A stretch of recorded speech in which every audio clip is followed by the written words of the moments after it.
deplete the ozone layer. And pursuant to the House Standing Order 25A, pursuant to the House Standing Order 25A, that is on the presentation by the Cabinet Secretary for National Treasury and Economic Planning. Standing Order 25A indicates that the Speaker may designate a suitable place in the chamber or at the bar of the House, that the Cabinet Secretary responsible for finance to make public pronouncements of the budget policy highlights and revenue-raising measures for the national government as contemplated under the Public Finance Act. Again, pursuant to provisions of the Standing Order 244C, is that the Cabinet Secretary responsible for finance shall make a public pronouncement of the budget policy highlights and revenue-raising measures for the national government as contemplated under the Public Finance Act. This is part of today's business that pursuant to the Standing Orders 25A and 244C, the Speaker will this afternoon, not later than 3 p.m., invite the Cabinet Secretary for the National Treasury and Economic Planning to make a public pronouncement on the budget highlights and revenue-raising measures for the national government for the fiscal year 2023-2024. So we will be expecting that at around 3 or not later than 3, that the Speaker will invite the Cabinet Secretary to deliver the budget highlights and revenue-raising measures for the financial year 2023-2024. What you are seeing on your screen is that members are walking into the chambers. Remember, normal sitting starts at 2:30, so members will be walking in, and at 2:30 we will be seeing the Speaker of the National Assembly, Honorable Dr. Moses Wetangula, will be walking into the chambers to preside over this afternoon session, and he is the one who will be inviting the Cabinet Secretary to present the budget highlights for the 2023-2024 financial year.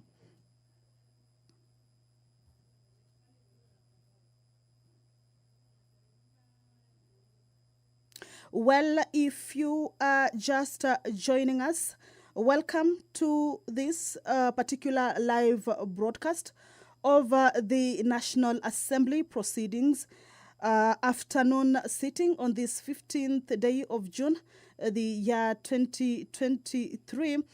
And this is a special day. It is a budget day where during the National Assembly normal sitting, the House will accommodate the presentation of the budget highlights by the Cabinet Secretary for National Treasury and Economic Planning to make public pronouncements of the budget highlights and revenue-raising measures for the national government for the fiscal year 2023. And just to remind you that this is a live broadcast that is brought to you by the Parliamentary Broadcasting Unit in partnership with the Kenya Broadcasting Corporation. On this day is that pursuant to provisions of Standing Order 25A and 244C, the Speaker will not later than 3 p.m. invite the Cabinet Secretary for the National Treasury and Economic Planning to make a public pronouncement of the budget highlights and revenue-raising measures for the national government for the fiscal year 2023-2024. And just to inform you is that the Cabinet Secretary is already within the precincts of the Parliament. He was received by the majority party, the Chairperson of Budget Appropriations Committee, the Chairperson Finance and National Planning, and the Clerk of the National Assembly. And he will be escorted to the public servant bench. And at 2:30, once the House commences its normal sitting, at 2:45, we expect the Speaker to invite the Cabinet Secretary to deliver the budget highlights and revenue-raising measures for the financial year 2023. What you are seeing now is that members are slowly walking into the chambers, This is the National Assembly sitting. It is a normal sitting of the National Assembly, so it is not a joint sitting, just in case you thought so. So these are just members of the National Assembly who will be in these chambers as the CS for National Treasury and Economic Planning will be presenting or making public pronouncements of the budget highlights and revenue-raising measures for the financial year 2023-2024. Remember, the budget was already approved for each ministry by the parliament, and this afternoon what the CS will be doing will be presenting how to finance the budget.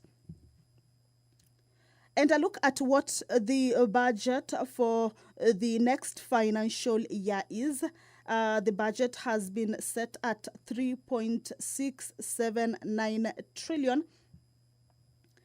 The budget has been set at 3.679 trillion.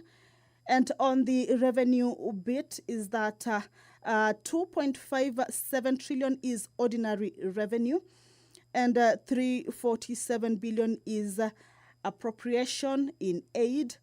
42 billion is in grants. And just to check at what the 2022-2023 financial year had in store for Kenyans is that unlike this year's budget at next year's budget, next financial year's budget at 3.679 trillion, this financial year, that is 2022-2023 budget, was at 3.34 trillion. On the grants bit, the 2023-2024 financial year has 42 billion in grants, while in the 2022-2023 financial year, there was, or grants was expected at 33.3 billion. Those are some of the key areas, or rather the differences in the two budget highlights for the two financial years. And the deficit for the next financial year is that there's a deficit of 720 billion. That is down.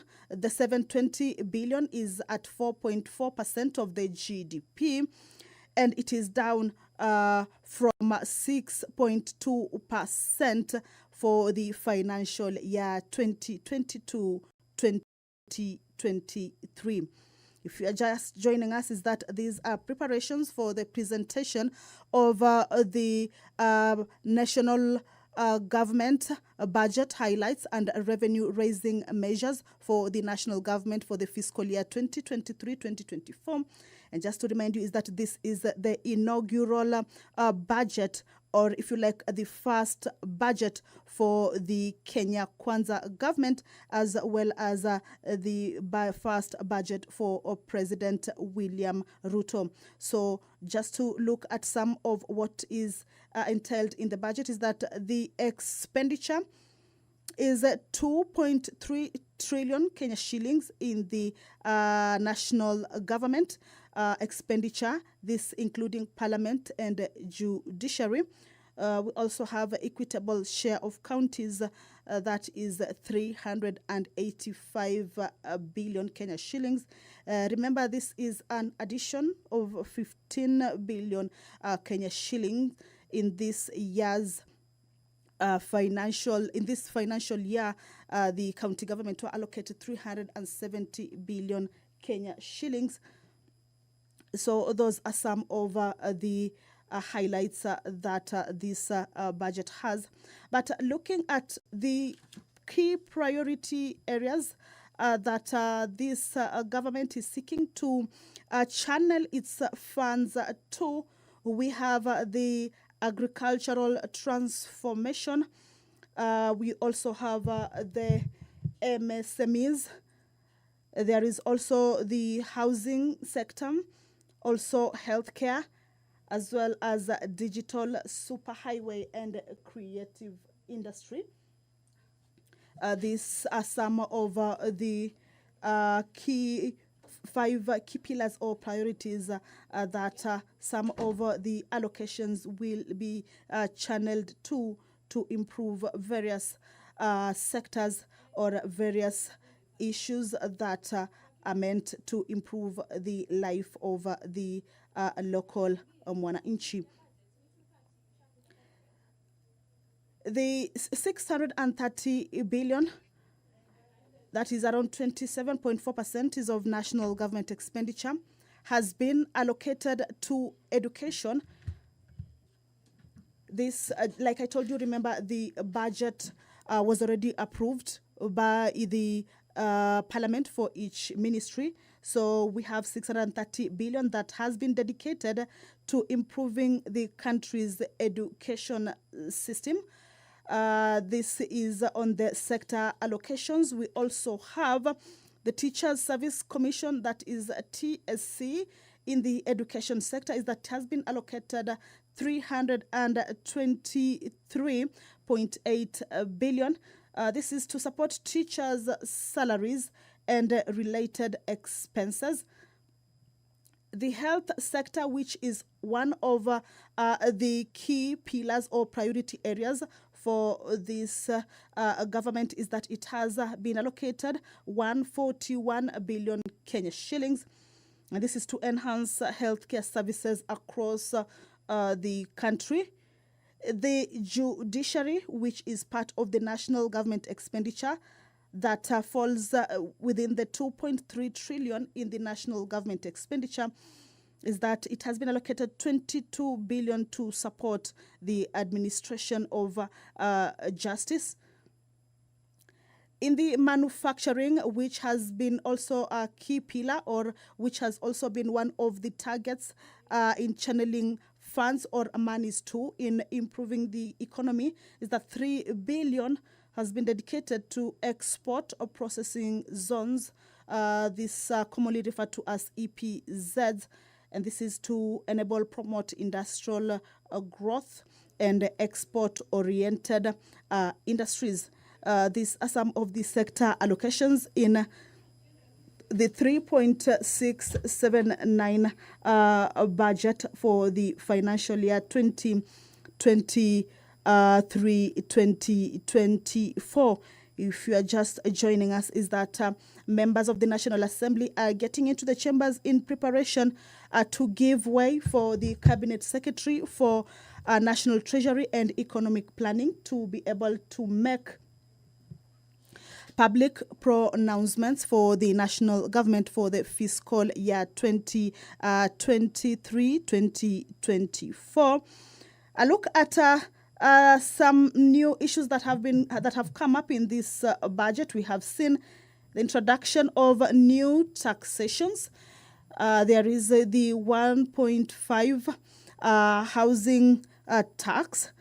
There is also the 16% VAT on the petroleum products. This is how the government plans to finance its budget. Some of the new taxations that have been brought in. And just to remind you is that the finance bill contained some of these things. The bill that was passed in the Wednesday afternoon National Assembly proceedings. And there is also the digital content creators whose taxation had been put at around 15% but has been reduced to 5%. Some of the issues that are in the budget, or rather how the budget will be financed.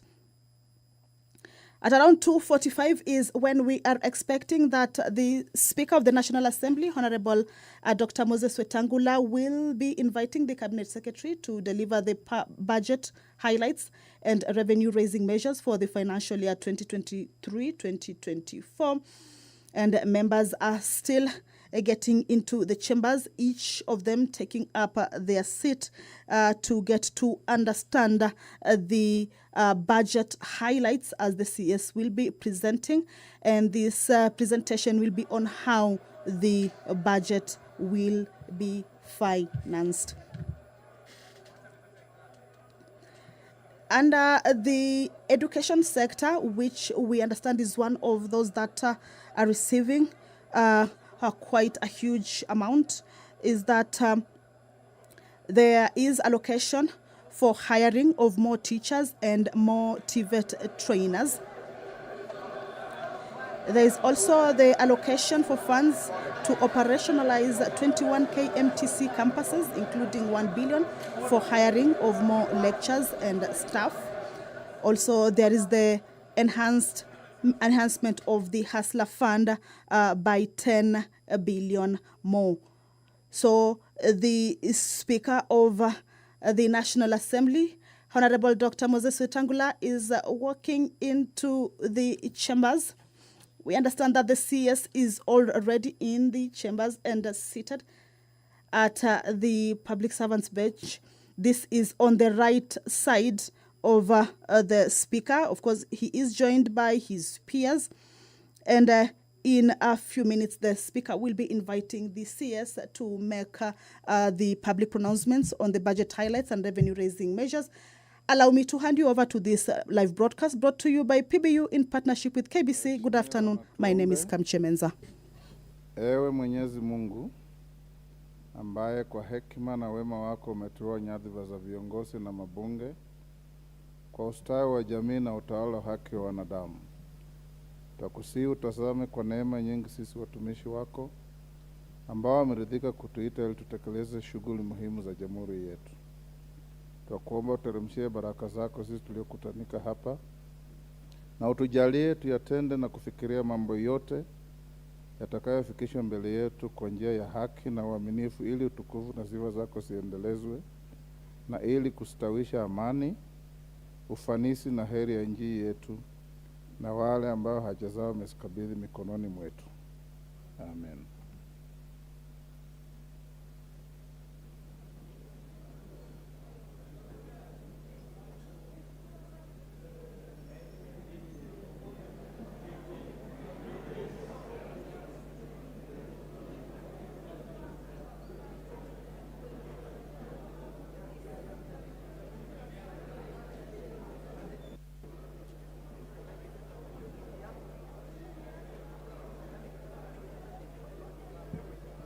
Honorable members, we have quorum to transact business.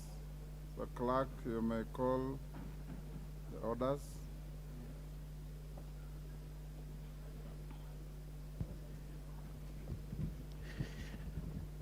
Order number 1, administration of oath. Order number 2, communication from the chair.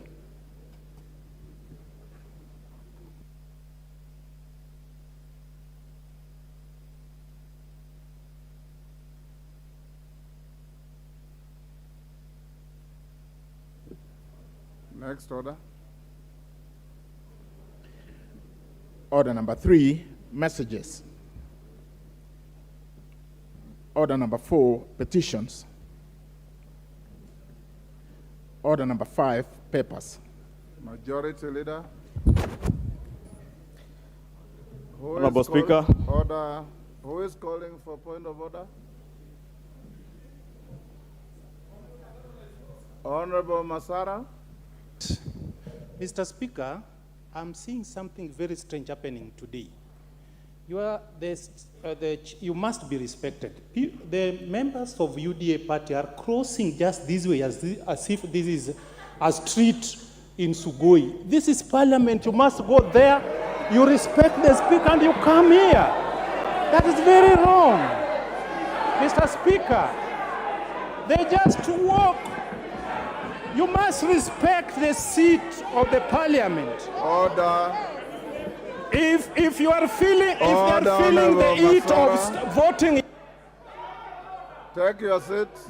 Order, honorable members. Honorable Masara, you don't have to prosecute your point of order laced with poison. You can raise a point of order. Is indeed out of order for any member to cross the aisle, but you don't have to be derogatory in any way.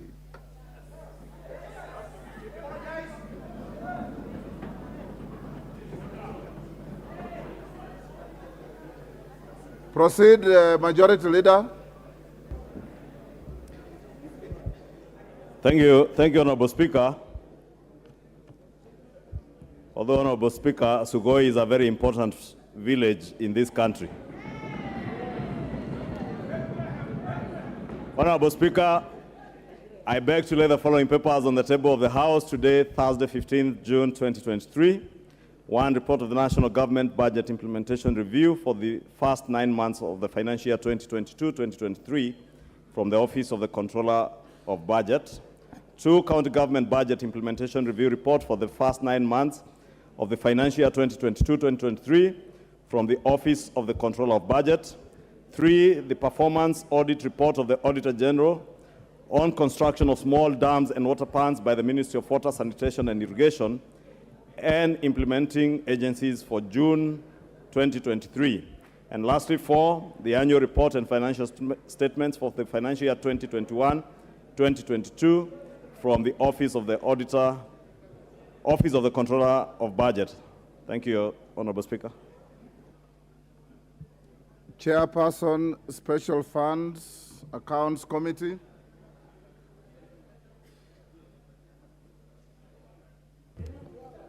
Go ahead, Honorable Fatuma. Thank you, Mr. Speaker. Honorable Speaker, I beg to lay the following paper on the table of the House today, Thursday, 15th June, 2023.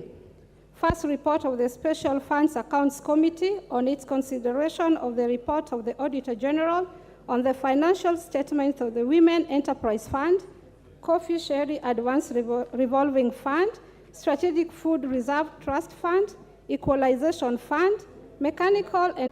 Thank you, Mr. Speaker. Thank you, Honorable Fatuma. Next order. Order number 6, notices of motion. Under this order, Honorable Fatuma. Give notice of motion. Thank you, Mr. Speaker. Notice of motion. Chairperson, Special Funds Accounts Committee. Consideration of the report of the Auditor General. Order, Honorable Fatuma, I say, I beg to give notice of the following motion. Thank you, sir. I beg to give notice of motion. Consideration of the report of the Auditor General on the financial statement for Women Enterprise Fund, Coffee Sherry Advance Revolving Fund, Strategic Food Reserve Trust Fund, Equalization Fund, Mechanical and Transport Fund, National Research Fund, Youth Enterprise Development Fund, Uwezo Fund, Civil Servants Housing Scheme Fund. Honorable Speaker, I beg to give notice of the following motion, that this House adopts the report of the Special Funds Accounts Committee on its consideration of the report of the Auditor General on the financial statement for the Women Enterprise Fund, Coffee Sherry Advance Revolving Fund, Strategic Food Reserve Trust Fund, Equalization Fund, Mechanical and Transport Fund, National Research Fund, Youth Enterprise Development Fund, Uwezo Fund, and Civil Servants Housing Scheme Fund, laid on the table of the House on Thursday, 15th June, 2023. Thank you, Mr. Speaker. Thank you, Honorable Fatuma. Clerk. Order, Clerk. Order number 7, questions Hold, and statements. Clerk, hold. What Honorable Fatuma has given us notice, you expunge the first statement she made, then start in the Hansard with, I beg to give notice, right, so that the record is proper. Thank you, Fatuma. Next. Order number 7, questions and statements. Honorable members, we have no questions, we have no statement. You have your Thursday statement. Majority Leader. Thank you, Honorable Speaker. Honorable Speaker, pursuant to the provisions of Standing Order 44-2A, I rise to give the following statement on behalf of the House Business Committee, which met on Tuesday, 13th June 2023, to prioritize the business for consideration during the week. Honorable Speaker, as members are aware, this week the House concluded the general debate on the budget estimates of revenue and expenditure for the financial year 2023-2024 and the medium term, and adopted the annual estimates with amendments in the Committee of Supply. Additionally, the House concluded the second reading of the Finance Bill 2023 after the Departmental Committee on Finance and National Planning tabled its report on the bill. I would like to commend the committee and indeed the House for the steadfast commitment and participation during this important business, which has sometimes gone late into the night. Honorable Speaker, members will note that I had previously conveyed that the Cabinet Secretaries for Labor and Social Protection and the Cabinet Secretary Lands, Public Works, Housing and Urban Development were scheduled to appear before the House on the afternoon of Wednesday, 14th June 2023, to respond to the questions in the plenary of the National Assembly. However, due to priority business before the House, this has been postponed to a date that shall be communicated. Honorable Speaker, with regard to the business for Tuesday next week, the House is expected to consider the Finance Bill 2023 at Committee of the whole House in the course of a week, and the Appropriations Bill 2023 also in the course of a week at all stages, once it is published. Debate on the following business will also continue next week. 1, report of the Departmental Committee on Environment, Forestry and Mining on the ratification of the Kigali amendments on the Montreal Protocol on the substances that deplete the ozone layer.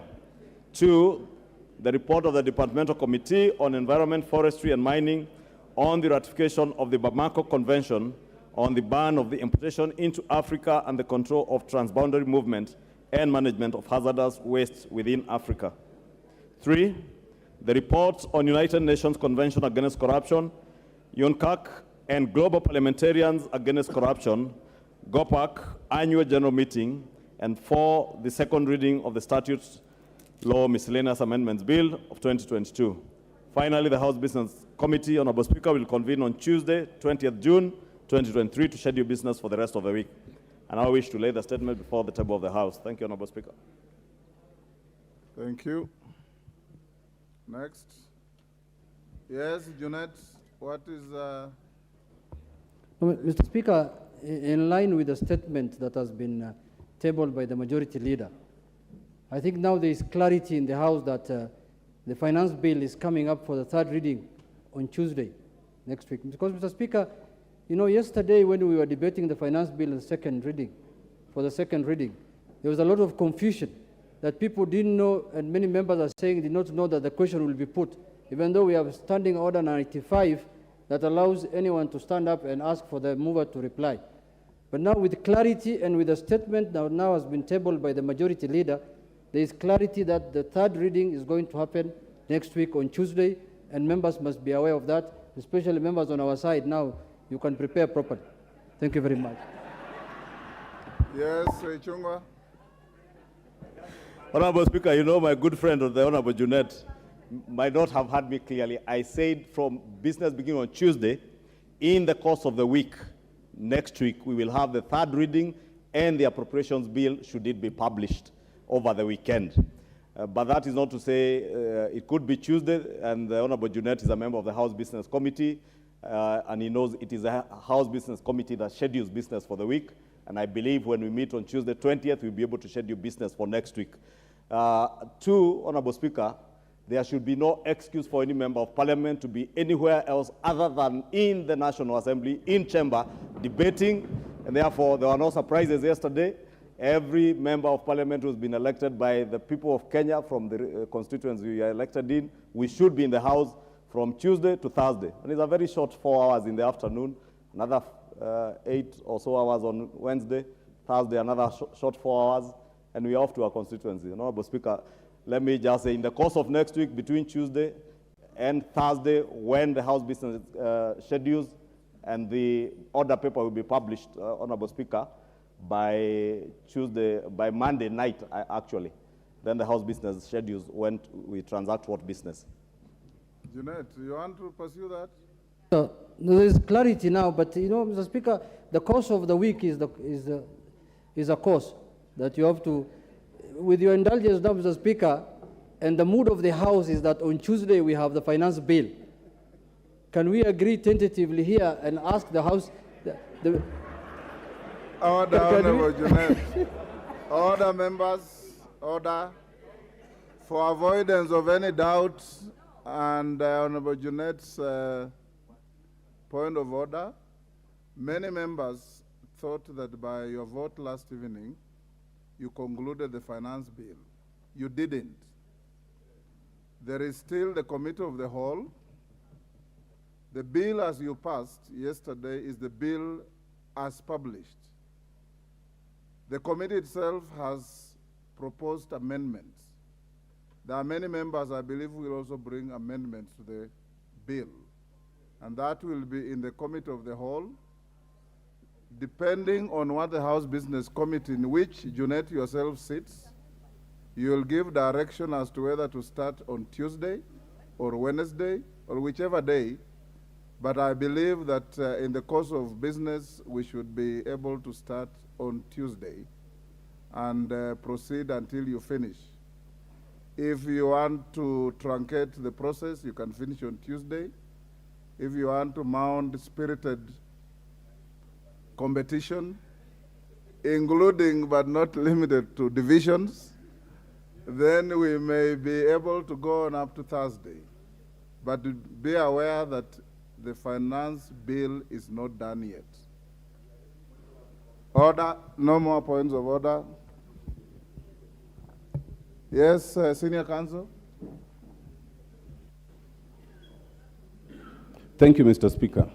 Mr. Speaker, I need your guidance on a procedural matter, unless it escaped my attention at any one point. I'm looking at Standing Order 244C in terms of the order in which things are to be done. It suggests to me that the budget highlights and revenue-raising measures which would be presented by the Cabinet Secretary comes first under 244C1. On the same day, under 244C4, on that same day, then the Cabinet Secretary will then present a legislative proposal. It is that legislative proposal which, once presented under now Standing Order 245, constitutes and becomes the finance bill, which then is later discussed. So, Mr. Speaker, I want to understand a situation where the finance bill was already introduced, has already come to the second reading, and the budget proposals have not been made, and the proposal by the Cabinet Secretary has not been presented. What then were we discussing? It is my understanding that if we go that way, then it means we have dispensed with the presentation of the budget proposal by the Cabinet Secretary, in which case I will seek your guidance on why the business you had indicated that will be undertaking from 3 p.m. Thank you, Mr. Speaker. Honorable Senior Counsel, the standing order you are citing was actually rendered negatory by a decision of the court that has been the creation of the process that we are undertaking. So this process is not against any law.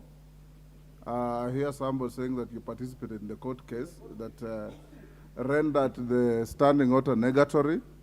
So what we are doing is procedural, and we are not in any way flouting any standing order. It wasn't. Honorable members, I have a short communication. And Senior Counsel, we may pursue that argument later in my chamber if you so wish. And it's in relation to interruption of business,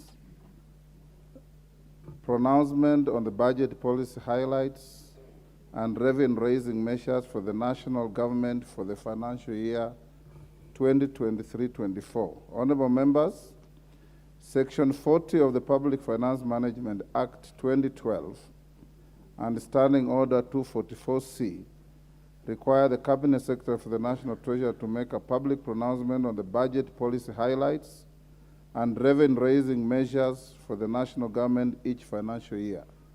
In this regard, and as communicated earlier, the Cabinet Secretary will be making this pronouncement shortly. Honorable members, I wish to recognize the dignitaries present in the galleries today.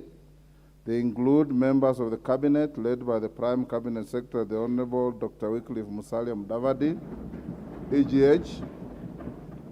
Other guests present today include Principal Secretaries, Chairpersons, and Chief Executive Officers of parastatals, senior government officials, members of the diplomatic corps, and the development partners.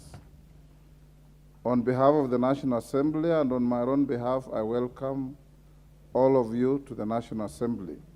Honorable members, before I invite the Cabinet Secretary for the National Treasury and Economic Planning to make his pronouncement, I wish to remind the House that in accordance with the provision of Standing Order 244C3, the Cabinet Secretary shall be heard without question or clarification sought.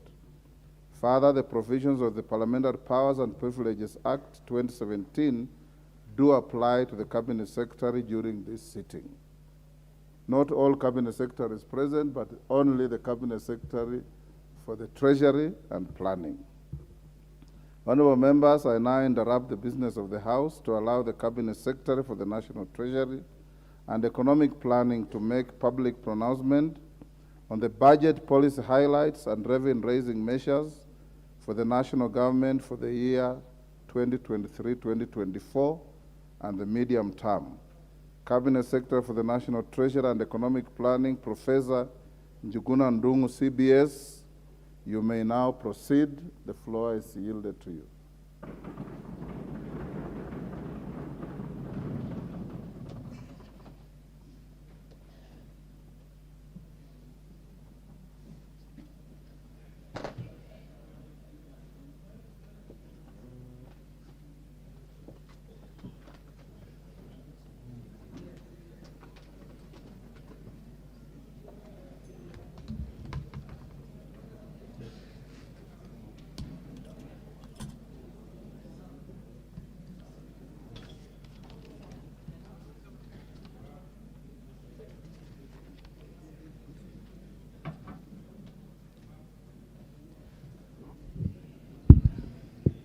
Mr. Speaker, it is a great honor and privilege for me to present to this august House and to the people of the Republic of Kenya the first budget of the Kenya Kwanza administration under the... Order, members.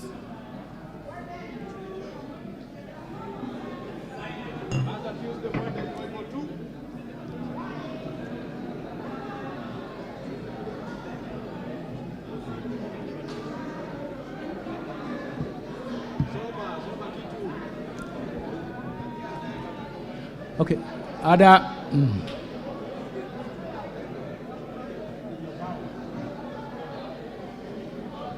the first budget of the Kenya Kwanza administration under the leadership of His Excellency Dr.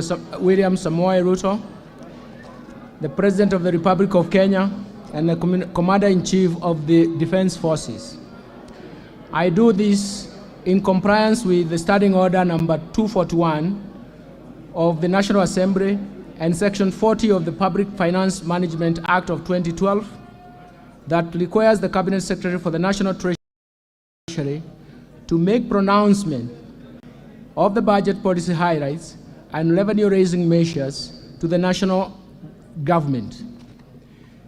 This being the first budget following the conclusion of the general election held in August 2022, allow me to congratulate all the honorable members who are re-elected and those who are serving for the first time in this august House. I look forward to working closely with all of you as we implement the bottom-up economic transformation agenda designed to achieve a sustained economic recovery for improved livelihoods for all Kenyans. Before I proceed, Mr. Speaker, allow me to take this opportunity to express my deep appreciation to His Excellency, the President, for appointing me to the Cabinet Secretary, to the position of the Cabinet Secretary of the National Treasury and Economic Planning, and entrusting me with the honor of overseeing the management of macroeconomic policy and public financial management for this great nation. I also wish to extend my sincere gratitude to His Excellency, the President, for his wise counsel during the preparations of this budget policy highlights and revenue-raising measures that will lay a strong foundation for our socio-economic transformation. Mr. Speaker, the financial year 2023-2024 budget has been prepared against a background of a challenging external and domestic environment. In addition, the COVID-19 pandemic, Kenya has, over the past years, suffered and also a series of devastating negative and persistent shocks that include the worst drought in decades, as well as adverse spillover effects of the conflict in Eastern Europe and a tight global financial market condition. The combination of all these negative and continuing shocks are what we describe as a perfect storm that has confronted this new administration. The extreme climate change events have emerged as key drivers of food security and increased cost of living. Indeed, our people are currently confronted with increasing higher prices of basic foods, commodities, energy, and transport. This calls for urgent and decisive interventions, especially on our supply side response. Mr. Speaker, in fulfillment of the requirements under the Constitution on public participation, we accorded Kenyans an opportunity to share their views on issues that needed to be addressed in this budget. Mr. Speaker, from many Kenyans, proposals and suggestions that have informed the priorities outlined in this budget statement. The key concerns raised by the public can broadly be clustered around 5 issues. 1, the high cost of living. 2, the high cost of unemployment. 3, and this is mostly among the youth. 3, the high tax burden. And 4, the wastage of public resources. And finally, the high public debt. Mr. Speaker, having listened carefully to the concerns from the public and taking cognizance of the socio-economic and environmental challenges facing the country, the budget policy highlights seeks to provide solutions to the said concerns as we all work towards accelerating economic recovery. Proactively, the Kenya Kwanza government has begun the journey to bring down the cost of living and improve the livelihoods, while at the same time fostering a sustainable, inclusive economic transformation. The government has taken the long-term sustainable approach of subsidizing production of goods instead of consumption to respond to the rising cost of living. In this regard, the government has instituted immediate interventions that are aimed at providing short-term solutions to the high cost of living, while at the same time building a momentum for the long-term economic vibrancy and transformation. In particular, the government has covered the following areas.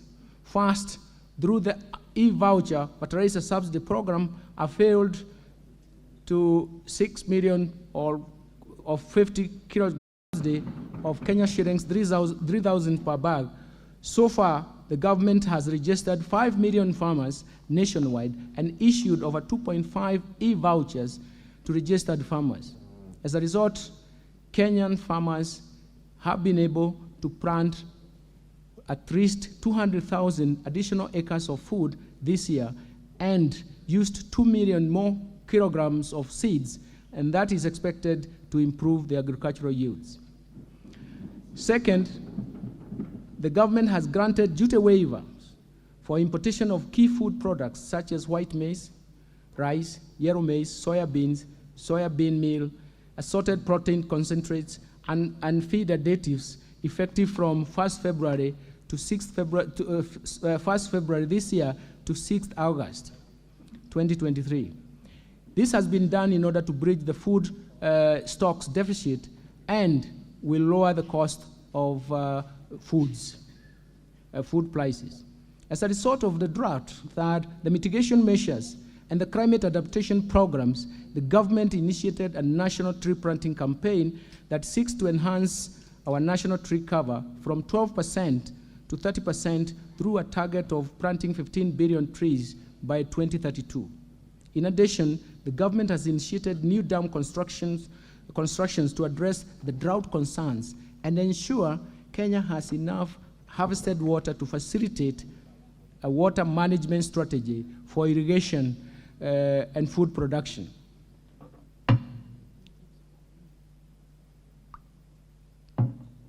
Fourth, the government has invested very heavily in biotechnology research and uptake of drought-tolerant crops to promote food security, particularly in marginalized areas. In the current year, over 250 metric tons of assorted drought-tolerant seeds valued at Kenya shillings 50 million have been distributed in Embu, Meru, Makueni, Machakos, the Rakane Fund to meet the urgent needs of Kenyans at the bottom of the socio-economic structure by actualizing its purpose as a social medical insurance facility.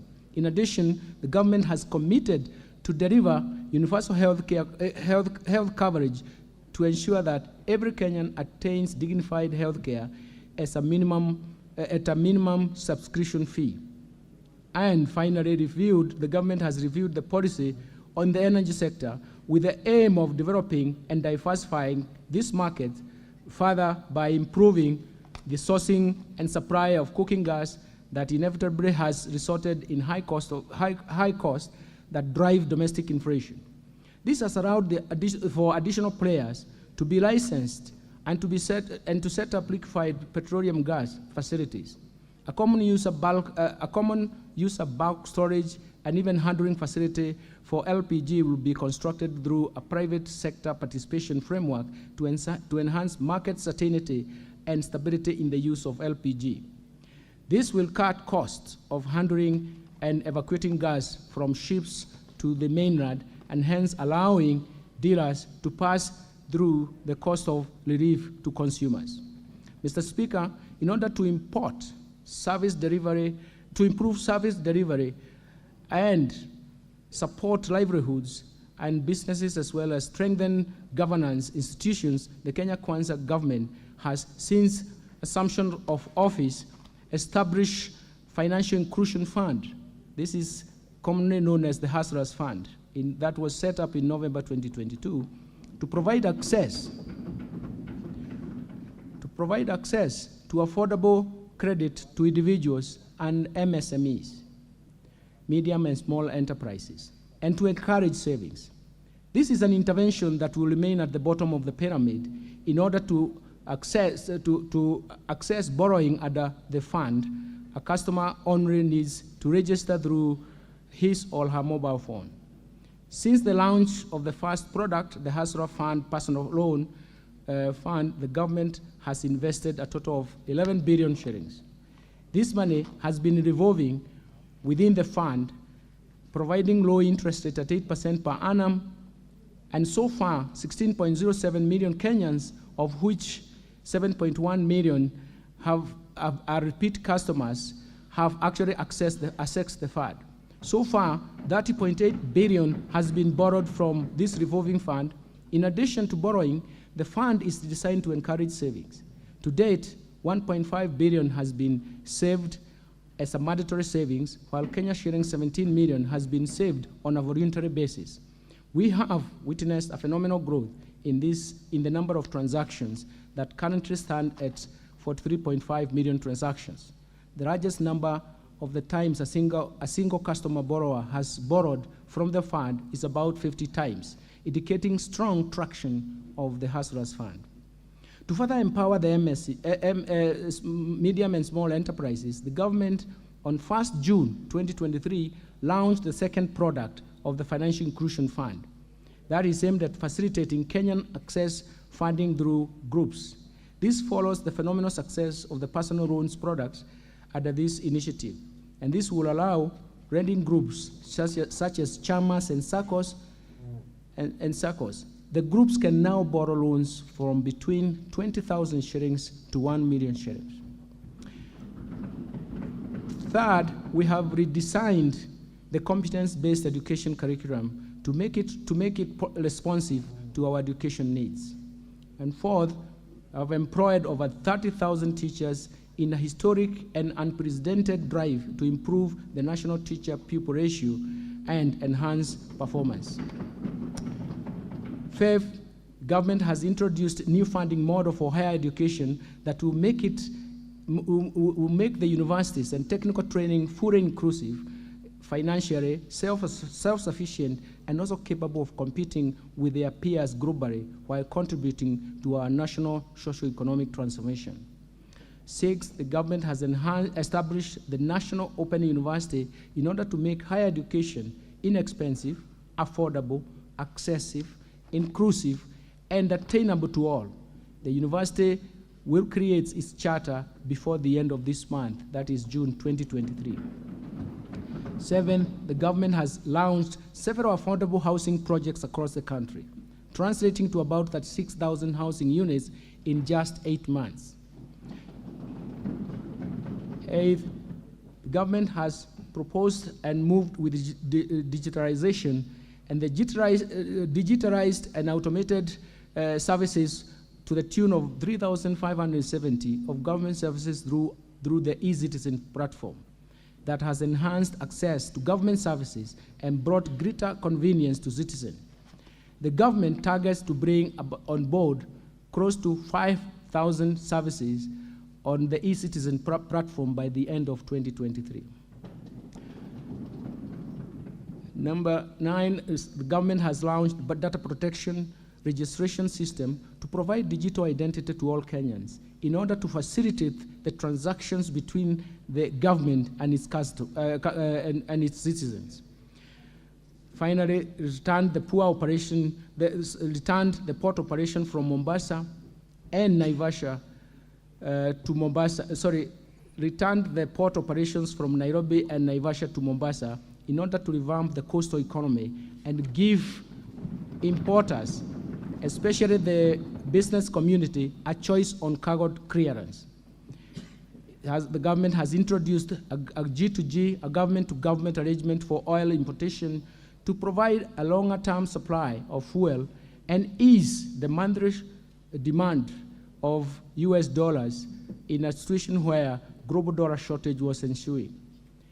Government has also appointed 4 Court of Appeal judges and 2 judges of the Environment and Land Courts in line with the recommendations of the Judicial Service Commission to strengthen the judiciary.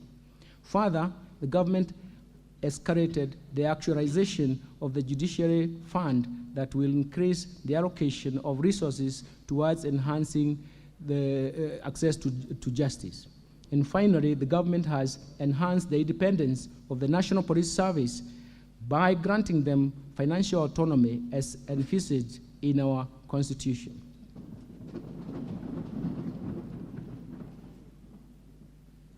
Mr. Speaker, while we celebrate these achievements, we are aware that a lot remains to be done in order to decisively deal with the pressing socioeconomic challenges. First, to reverse the effect of the recent past negative shocks that have been persistent. And second, to improve and accelerate the betterment of the livelihoods of Kenyans. It is for this reason that the government is implementing the bottom-up economic transformation agenda, popularly referred to as BETTER, which is geared towards economic turnaround and inclusive growth. It is aligned to this agenda. It is in alignment to this agenda for this year's budget theme carries that spirit.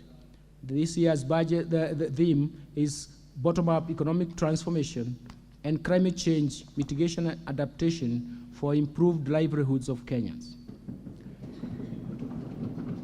Consistent with this, the government will scale up implementation of policy priorities and structural reforms under the bottom-up economic transformation agenda, as detailed in the 2023 budget policy statement and the 4th medium-term plan, MTP4, which is currently under development, and that it will guide the attainment of these development objectives, as well as a continuation of the Kenyan Vision 2030 and Sustainable Development Goals. The strategy will involve increasing investments in 5 strategic sectors that have the largest impact and linkages to the economy, as well as on household welfare as the starting point.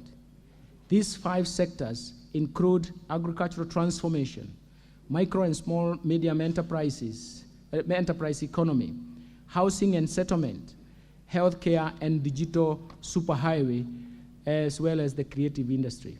Special focus will be placed on the interventions that reduce the cost of living, create jobs, achieve more equitable distribution of income, enhance social security, and expand the tax base for more revenues to finance development. And finally, also geared towards increasing foreign exchange to give us flexibility in that market. Mr. Speaker, we intend to implement the policy priorities within a sustainable fiscal framework. Overall, we have moderated our spending to ensure the value for money and enhanced the revenue mobilization efforts to ensure that our public debt remains on a sustainable path. Prioritization is critical because resources are scarce, thus limiting our capacity and desire to cover everything at once. In this regard, the budgeting process for the priority programs under the bottom-up economic transformation agenda will be managed through a value chain approach. This has ensured that the resources allocated along the value chain are allocated to all the components along the value chain, thereby eliminating duplication of roles, removing any funding gaps, and enhancing efficiency in the use of available budgetary resources. Mr. Speaker, it is now my privilege and honor to present the economic and fiscal policy underpinnings the government's bottom-up economic transformation agenda for improved livelihoods to Kenyans. Thereafter, I will broadly outline the proposed resource allocations and revenue-raising measures that the government will implement in the financial year 2023-2024 budget. But before I proceed to elaborate on programs, let me start by highlighting the economic context in which this budget has been prepared. Let me start with economic policy context and focus on the global economy. Mr. Speaker, the financial year 2023-2024 budget has been prepared against a background of increased uncertainties in the global economic outlook, reflecting continued geopolitical tensions, particularly the ongoing conflict in Eastern Europe, and the pace of monetary policy tightening amidst concerns about financial sector stability in the advanced economies. As a result, the global economic growth is projected to slow down to 2.8% in 2023 from 3.4% in 2022. Economic prospects are also expected to slow down across regions and countries. Nevertheless, the commodity prices in the global markets, particularly oil and food, have been easing due to improved and functioning supply chains. Let me turn to domestic economy. Mr. Speaker, on the domestic scene, the economic growth for 2022 slowed down to 4.8% from 7.6% in 2021 due to adverse impact of the multiple shocks that affected the economy.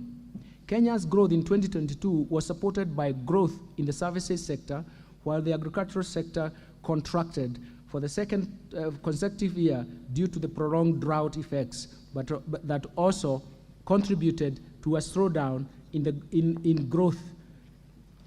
growth of manufacturing sector, as well as that of wholesale and retail trade sectors. Mr. Speaker, the economy is expected to rebound and expand by 5.5% in 2023, up from 4.8% in 2022. And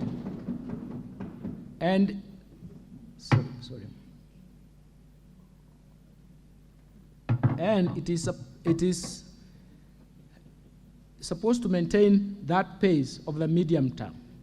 The growth will be supported by a broad-based private sector-led growth, including continued strong performance of the services sector and the recovery from the agricultural sector due to improved weather conditions during the March-May rainy season.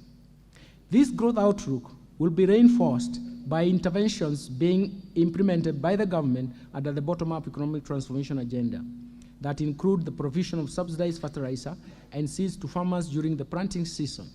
Further, economic activity is expected to improve and drive aggregate demand expansion as the international community, international commodity prices is coupled with improved exports and resilient private sector consumption, as well as the ongoing public-private investments.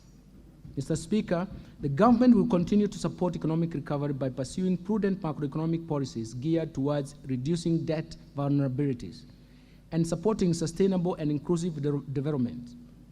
Inflation rate has remained above 7.5%, which is the upper bound target since June 2022. This is driven mainly by high food prices and energy prices following the adverse weather conditions and high global oil prices, but also compounded by the pass-through effects from the domestic currency depreciation. In order to anchor inflation expectations, the Central Bank of Kenya, through Monetary Policy Committee, tightened monetary policy during the last 1 year by raising the central bank rate to 9.5% in March 2023 from 7.5% in May 2022. This monetary policy action, together with improved agricultural production occasioned by the long rains and supported by fertilizer subsidy program and the ongoing importation of key food items, particularly maize, cooking oil, rice, sugar, at a duty-free window, are expected to ease the domestic prices and basic food items. Already, the inflation pressures are easing with inflation rate at 8% in May 2023 from the highs of 9.6% in October 2022. Inflation rate is expected to return to the target range within the second quarter of financial year 2023-2024. Also, in addition, credit to the private sector has grown by 13.2% in the last 12 months to April 2023, and this is supporting economic activity. Most sectors of the economy continue to receive positive credit flows. Mr. Speaker, to further anchor inflation expectations, the Central Bank of Kenya will continue to implement reforms outlined in the White Paper on modernization of the monetary policy framework and operations that are aimed at enhancing the effectiveness of monetary policy formulation and implementation to prevent monetary policy falling behind the curve. These reforms include refining macroeconomic forecasting frameworks in line with the changing structure of the economy, improving the functioning of the interbank market to strengthen monetary policy transmission, and continued improvements of communication on monetary policy decisions.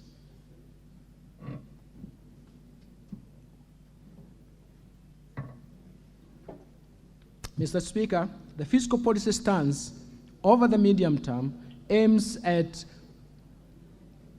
supporting the government's bottom-up economic transformation agenda through growth-friendly fiscal consolidation plan designed to slow down the annual growth in public debt and implement an effective liability management strategy without compromising service delivery to citizens.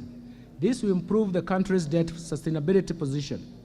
Mr. Speaker, I now turn to the policy priorities of the government for fostering economic transformation and improved livelihoods. The policy priorities and structural reforms for improved livelihoods start with the bottom-up economic transformation agenda. Mr. Speaker, this year's budget places special emphasis on priorities at the bottom-up economic transformation agenda, which is detailed in 2023 budget policy statement that was approved by this House in March 2023. This agenda is premised to address the challenges of the economy is facing, to stimulate economic recovery, bolster resilience while building on the success realized over time. The strategy will involve increasing investment in at least 5 sectors envisaged to have the largest impact and linkages to the economy, as well as on household welfare. The priority programs are classified under two categories, namely the core pillars and the enablers that aim at the creation of a conducive business environment for socio-economic transformation. Mr. Speaker, as indicated earlier, in this statement, the core pillars include agricultural transformation, micro, small, and medium enterprises of the economy, housing and settlement, healthcare, and digital superhighway, and in creative industry. In order to make this program feasible, the government will implement strategic interventions under the following key enablers. First, the infrastructure, manufacturing, the blue economy, the services sector, the environment and climate change, education and training, women agenda, youth empowerment and development agenda, social protection, sports, culture and arts, as well as the governance. Mr. Speaker, in order to realize the aspirations of the bottom-up economic transformation agenda, the government will first continue to maintain macroeconomic stability and enhance the security to foster and secure conducive business environment for all Kenyans and their investment. Second, the government will intensify national infrastructure development and connectivity of roads and port, energy and fiber optic infrastructure to lower the cost of movement of people and goods, lower the cost of doing business, thereby enhancing profitability of businesses. Third, the government will enhance investment in key economic sectors for broad-based sustainable economic recovery by promoting agricultural transformation, growth in manufacturing, environmental conservation and water supply, food security, climate change mitigation and adaptation, tourism recovery, and sustainable land use and management. In this regard, food security and climate change will also become a focal point for policy formulation going forward. Fourth, the government will expand access to quality social services in health, education, and appropriate social safety nets for the vulnerable population. And finally, the government will support the youth, women, persons living with disabilities through government-funded empowerment programs that leverage on partnership with private sector organizations. Mr. Speaker, the government, under the support of the development partners, is implementing a program that aims at boosting revenue mobilization to reduce total expenditures as a percentage of GDP, thereby providing growth-friendly fiscal consolidation plan designed to slow down the annual growth of public debt and implement an efficient liability management strategy, without, at the same time, compromising service delivery to citizens. The fiscal consolidation plan targets to gradually reduce the fiscal deficit, including grants, from 6.2% of GDP in the financial year 2021-2022 to 5.8% of GDP in the financial year 2022-2023 to 4.4% of GDP in financial year 2023-2024, and further reduce the fiscal gap further to 3.6% in financial year 2025-2026. Mr. Speaker, we are truly grateful as a nation to our development partners who have, over the years, provided financial resources to support the implementation of government programs, government policy, as well as structural reforms. In particular, allow me to single out the multilateral institutions, specifically the World Bank and the International Monetary Fund, the European Union, the African Development Bank, and the many bilateral donors, institutions, and governments that have walked the journey of socio-economic transformation with Kenya. Mr. Speaker, Kenya has continued to successfully implement the Extended Fund Facility and Extended Credit Facility, EFF and ECF arrangements supported by the IMF, the International Monetary Fund. We concluded the fifth review of the program in May 2023, and we agreed on the augmentation of access under the program of 75% of the quarter, that is SDR special drawing rights for 407 million.1, or which is about US dollar 44.3 million dollars. An extension of the duration of the ECF arrangement by 10 months to April 2025 to allow sufficient time for meeting the program objectives, and on a new 20-month Resilience and Sustainability Facility, RSF, arrangement that will allow us to access 75% of our quota that will run parallel with the ECF program arrangements until April 2025. Once approved by the IMF Executive Board in July 2023, Kenya will immediately access SDR 306.7 million, which is about $410 million, including from the augmentation of the access under ECF-EFF. This will bring the cumulative IMF financial support disbursed under the EFF-ECF program arrangements to SDR 1.509 billion, or about $2.017 billion. And for us, that's why we are appreciative of this multilateral institution. The government will also access additional SDR 407.1 million, about 443 million under the new 20-month Resilience Sustainability Facility arrangement upon successful next review. Mr. Speaker, when combined with RSF support, the cumulative IMF commitment to Kenya will be about SDR 2.633 billion, which is about $3.52 billion by April 2025. Mr. Speaker, as a stopgap measure to ease the pressure on the domestic supply of petroleum products, as well as ease pressure on the Kenya shilling arising due to the global shortage of US dollars in the domestic market, we have introduced an innovative new government-to-government arrangement for fuel importation through Regal Notice number 3 of 2023. That Regal Notice allows us to import the importation of petroleum products by private sector through the current open tender system, OTS. To date, the monthly importation of petroleum products is approximately 740,000 metric tons, of which 60% is consumed in the domestic market, while 40% is for transit markets in the region. This product is currently paid for using United States dollars, which puts strain on foreign exchange availability and pressure on nominal exchange rate and ensuing exchange rate volatility in the market on a monthly basis. Mr. Speaker, to contain the pressure of the US dollar availability in the market, as well as exchange rate volatility on a monthly basis, the government entered into a memorandum of understanding with governments of oil-producing countries under which framework agreements have been signed with petroleum exporting companies for the supply of petroleum products on extended credit period of 180 days.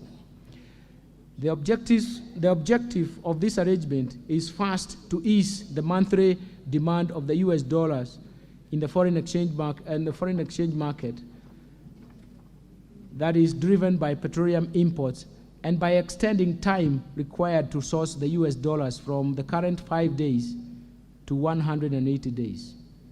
Second, to allow space to activate the interbank foreign exchange market and thus stem currency speculation, it was necessary to enter into this program that we intended to reduce the cost of petroleum products by lowering the economies of, leveraging on the economies of scale that arise from having longer supply contracts up to 270 days with potential suppliers.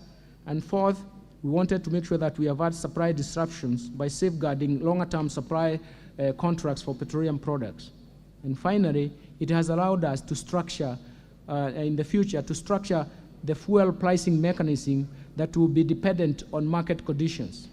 Currently, the fuel pricing mechanism coordinates expectations of price revisions on the 15th day of every month, a situation that does not reflect appropriate market conduct, as well as encourage diverse market development paths in this subsector.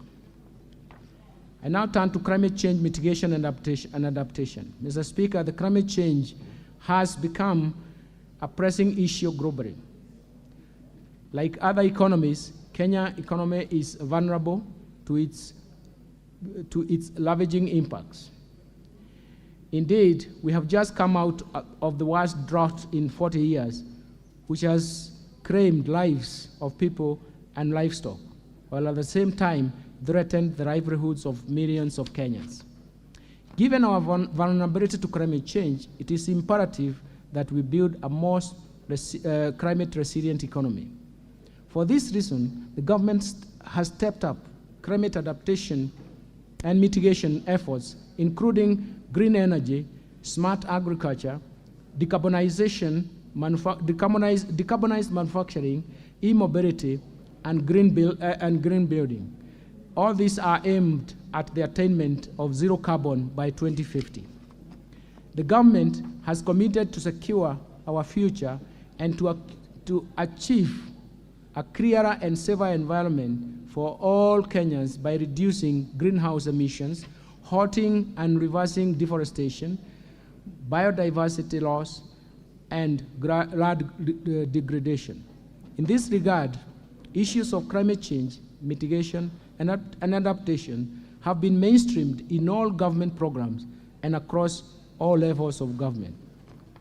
As part of drought mitigation measures and the climate adaptation program, the government is implementing a national tree planting campaign, which is championed by His Excellency the President and seeks to enhance our national tree cover from 12% to 30% by year 2032. This will entail planting at least 15 billion trees over that period.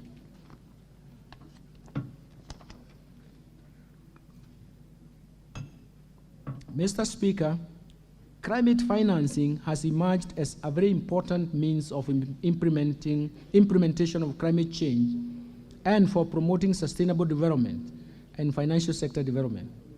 To enhance financial flows from the Green Climate Fund, GCF, the government will continue to implement National Green Climate Fund strategy, which provides an elaborate framework of coordinating and attracting resources from the Green Climate Fund.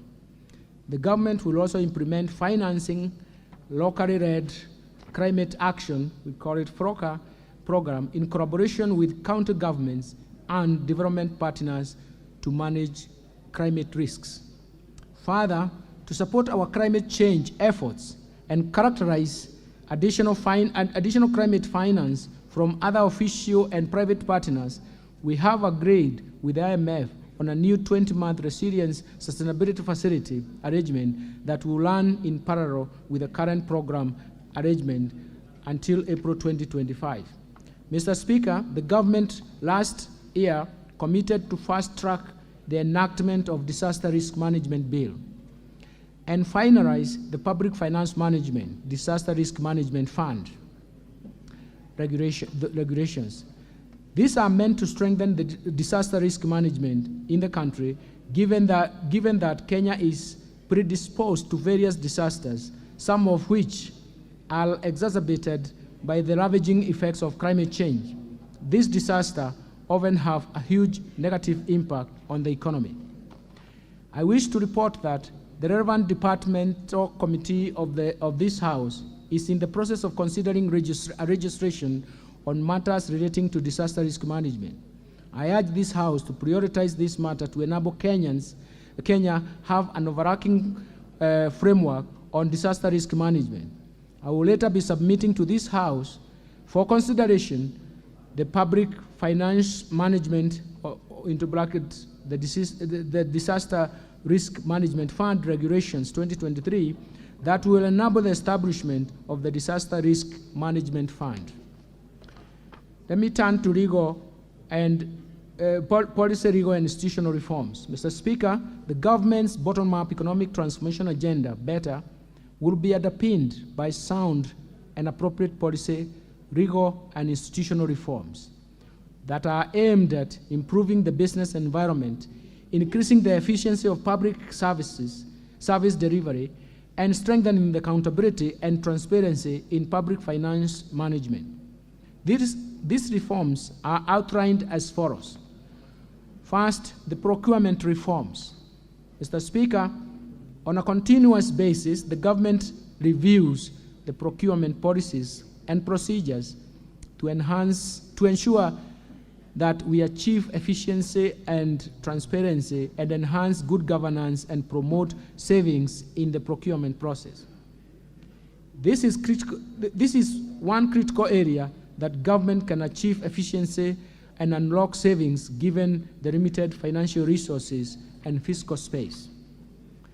With this in mind, Mr. Speaker, last year, the National Treasury committed to this House to roll out an end-to-end e-government procurement system, EGP, with a pilot phase commencing in July 2022 and a target date for full rollout to all ministries, departments, and agencies in January 2023. I wish to report to this House that the process is still in progress, albeit with some delays. The system will be rolled out by December 2023 to both national and county governments. Once rolled out, all government procurement and asset disposal procedures and processes will be managed online through the system. The system will enhance efficiency and transparency in the procurement and in the procurement functions. The system will also ease cost of doing business with the government and has the capabilities of monitoring and tracking all public procurement and asset disposals. Mr. Speaker, the government remains committed to facilitate access to government procurement opportunities and empower the MSMEs owned by women, youth, and persons with disabilities. This remains a key priority of government under the bottom-up economic transformation agenda. For this reason, the National Treasury has re-engineered the access of government procurement opportunities, AGPO, portal to enable real-time registration and monitoring. The National Treasury has also directed all procuring entities to ensure prompt payment of all contracts successfully implemented at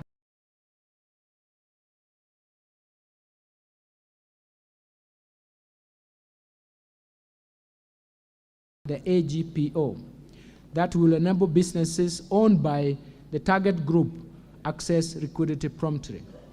Mr. Speaker, a large number of state corporations rely on the exchequer funding to service their payroll and other expenses.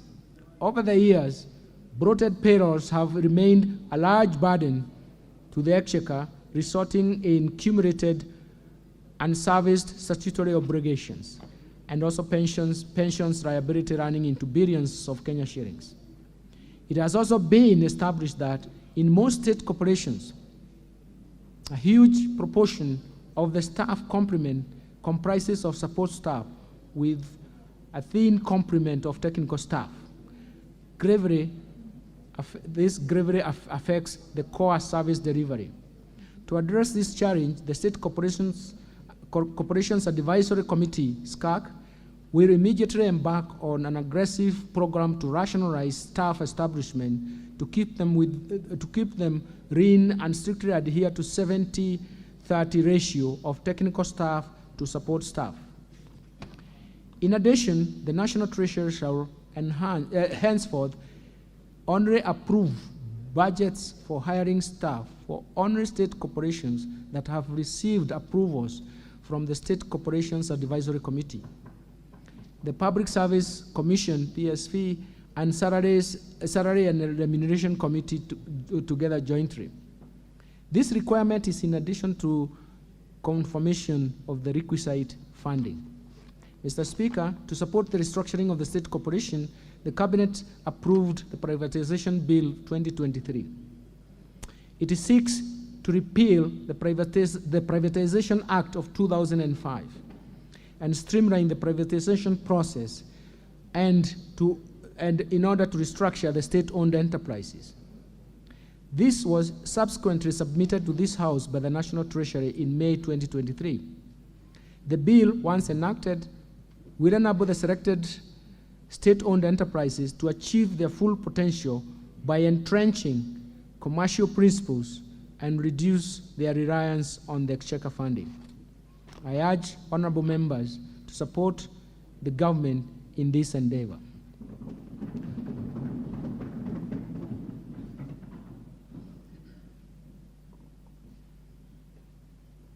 Mr. Speaker, in financial year 2022-2023, the government initiated a number of reforms in Kenya Power and Lighting Company, KPLC, and Kenya Airways, KQ, aimed at improving their efficiencies, reducing and increasing revenues. To further enhance KPLC's financial sustainability, the government will restructure the balance sheet, mainly focusing on the huge loan balances, payables, and receivables.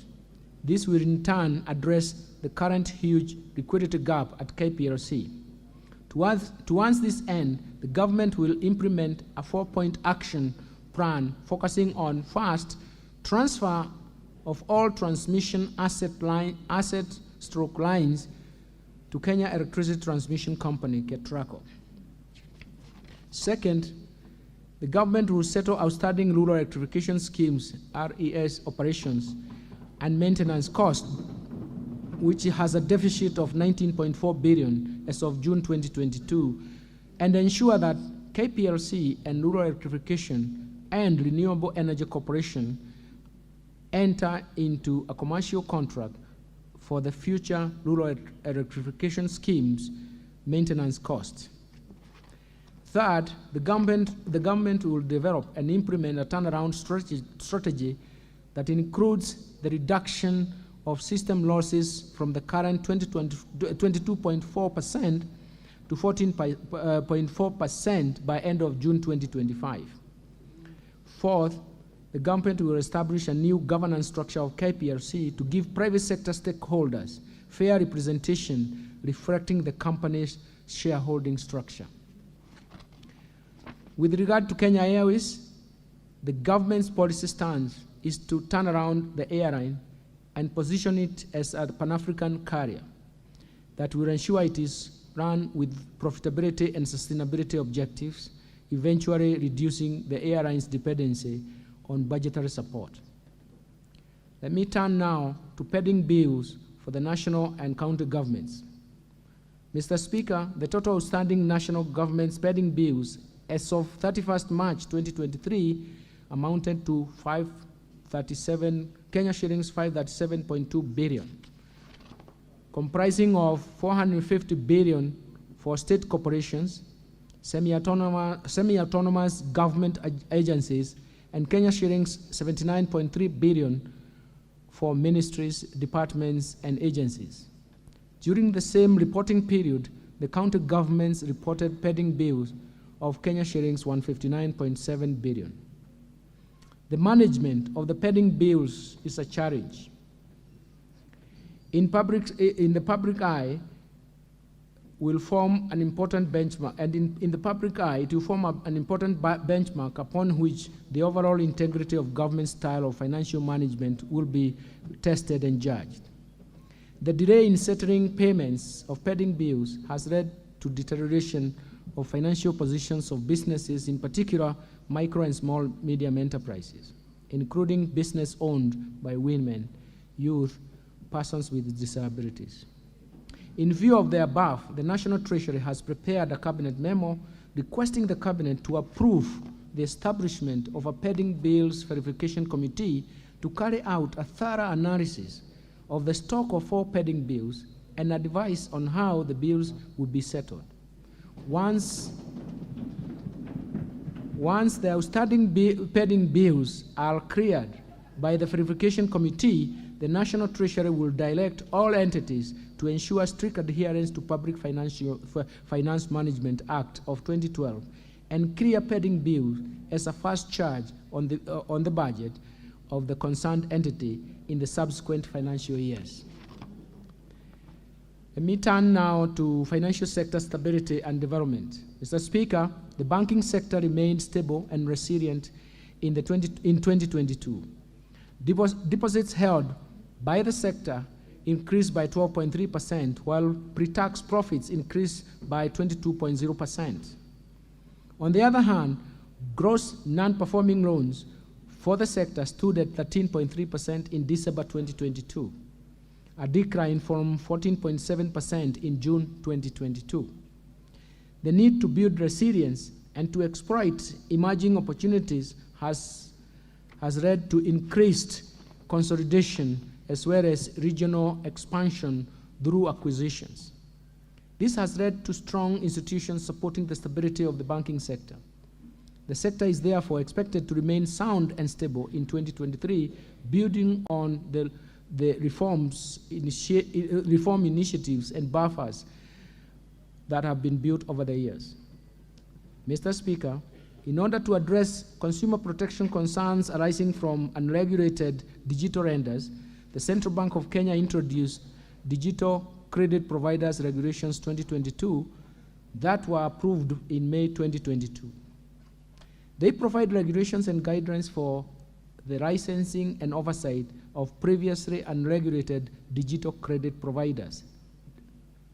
I'm happy to report that by the end of March 2023, 32 digital credit providers have been licensed, while others are at different approval stages. More importantly, the Central Bank of Kenya is working with other agencies and regulators, including the Office of the Data Protection Commissioner, to ensure all digital credit providers are brought into the regulatory perimeter to protect consumers. Mr. Speaker, in an effort to transform Kenya's financial markets, the Central Bank will soon launch the upgraded Central Securities Depository Code named DAO CSD. The upgraded Central Securities Depository will improve financial market liquidity, enhance operational efficiency in domestic debt market, further promoting market deepening, and also broadening financial inclusion through expansion of digital access and position Kenya as the preferred financial hub in the region. The Central Securities Depository will also scale up services to the public sector, to the public market participants, and support our diaspora investors via a versatile and highly scalable digital solution with capacity to deliver seamless investor experience and convenience. Mr. Speaker, since the launch of the National Payments Strategy 2023-2025 in February 2022, the Central Bank has implemented major initiatives to improve quality, access, and affordability of payment services to Kenyans. These include implementation of mobile money interoperability, licensing of new payment service providers, and rollout of key standards that increase convenience of payment services in line with global best practices.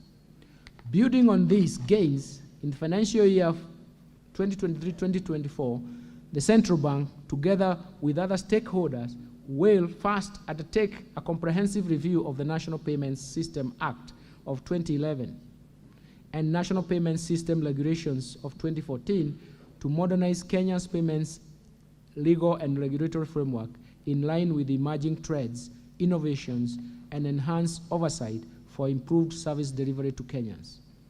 Second, it will develop and implement an interoperable payments platform to unlock cost-effective, real-time, and retail payments across banks, payment service providers, card schemes, and other regulated financial institutions.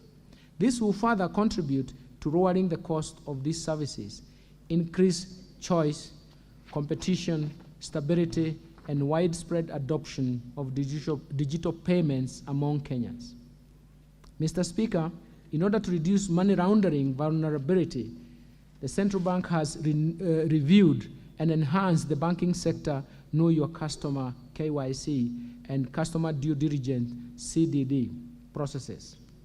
This will further strengthen the effectiveness of the banking sector, anti-money laundering, and combating of financing of terrorism and the proliferation of financing, PF, risk-based supervisory framework.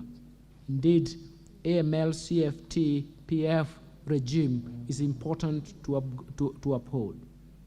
Let me turn to deposit insurance reform. Mr. Speaker, financial stability risks have increased rapidly as the resilience of the global financial system has been tested by high inflation and rising interest rates.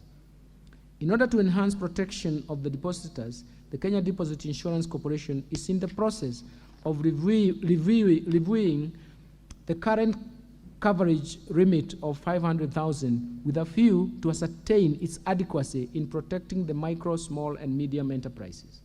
In addition, the corporation has developed an alternative dispute resolution mechanism and framework to address disputes between financial institutions that have been crossed and their respective stakeholders, thereby fast-tracking release of available resources and winding up those banks under liquidation. Let me turn to Capital Markets Authority, Mr. Speaker. The Capital Markets Authority, capital markets remain a critical catalyst in mobilizing of savings and investments towards productive enterprise in Kenya. In order to support micro and small medium enterprises, access to financing via capital markets, the Capital Markets Authority has developed the Capital Markets Public Offers Discount Regulations for 2023. These regulations will enable MSMEs raise debt and equity capital via Nairobi Securities Exchange. The authority is also implementing the Capital Markets Investment-Based Crowdfunding Regulations 2022, and that will support Kenyan startups to raise finance from both global and local investors. Mr. Speaker, as part of these initiatives to support the real estate sector, the LAP Trust, Imara Real Estate Investment Trust, late, has been listed in Nairobi Securities Exchange following the approval of the Capital Markets Authority. This will provide investors with a unique opportunity to invest in a diversified portfolio of income-generating real estate assets. Let me turn now to pension reforms. Mr. Speaker, pension coverage in Kenya currently stands at 22% of the working population, leaving majority of Kenyans without a pension cover. This underscores the need to extend pension coverage to the informal sector, which constitutes the majority of our workforce. To this end, Mr. Speaker, the government is working on a national pensions policy to address key concerns on coverage, portability of schemes, reciprocal arrangements to address concerns of Kenyans in the diaspora, and mitigate the fragmentation in the sector. In furtherance of the ideals at the bottom-up economic transformation agenda, the National Treasury has established an innovative scheme, the Kenya National Enterprise Savings Trust, KNEST, with a focus on the population in the informal segment of the economy. In order to promote uptake of the scheme, we will deliberately form strategic partnership to facilitate voluntary pension contributions for individuals in this sector and to continue to explore options to provide diverse pension solutions for self-employed individuals. Mr. Speaker, to effectively administer the public service pensions, the National Treasury will invest in modern technology and digital solutions to streamline pension processes and improve service delivery. In this regard, public service schemes will provide user-friendly online platforms that allow the pensioners to access their pension statements, make inquiries, and update their personal information conveniently. The government continues to implement public service superannuation schemes with the end goal of easing the burden of pension payments by the government. Let me turn to insurance reforms, Mr. Speaker. Yes, the insurance sector has grown by 36 billion shillings from a premium of 273 billion. The industry has also attracted investment from key multinational players. In order to further enhance the growth of the sector, the Insurance Regulatory Authority has rolled out a micro-insurance framework that will contribute to increase penetration coverage for the individuals with low incomes. The authority will strengthen private insurance's role in the universal health care coverage, promote crop and livestock insurance, as well as support insurance for MSMEs. Mr. Speaker, there are no deterrent measures under the Insurance Act to motivate accountability and observance of directors' duties, as well as senior managers' professional responsibilities. To address this shortcoming, I have submitted to this House Insurance Amendment Bill 2023 to provide for offenses relating to the management of an insurer. In addition, the bill will contain other amendments aimed at enhancing the efficiency of the Insurance Regulatory Authority in regulating the insurance industry. Let me turn to SACCO societies reforms, Mr. Speaker. The SACCO industry is characterized by many small and medium-sized SACCOs that find it difficult to effectively compete in the deposit-taking and credit markets. To address this challenge, the SACCO Societies Regulatory Authority, SASRA, is working on amendments to SACCO Societies Act 2008 that will provide the licensing and supervision of shared SACCO services platform. This initiative will improve the efficiency and competitiveness of SACCOs through establishment of cost-sharing digital platform to enable small SACCOs achieve economies of scale, while at the same time mainstreaming regulatory compliance in a cost-effective manner. Mr. Speaker, 12 years ago, the government introduced prudential regulation to secure financial stability of SACCOs and boost savings for members. However, there has been a lack of a resolution mechanism for financially distressed SACCOs. In addition to addressing these challenges, the SACCO Society Regulatory Authority has proposed amendments to the SACCO Societies Act 2008 to provide for a framework for appointment of trustees to the Deposit Guarantee Fund for SACCOs in Kenya, DGF. Let me turn to unclaimed financial assets, Mr. Speaker. The Unclaimed Financial Assets Authority Act does not provide for claimers to designate a beneficiary of their assets or to a cause of their choice, and therefore any claim must be paid to the claimant. To address this, I have proposed to amend the Unclaimed Financial Assets Authority Act so as to empower claimants to designate beneficiaries of the unclaimed asset or to a cause of their choice. Let me turn to ease of doing business, Mr. Chairman, and consumer protection. Mr. Speaker.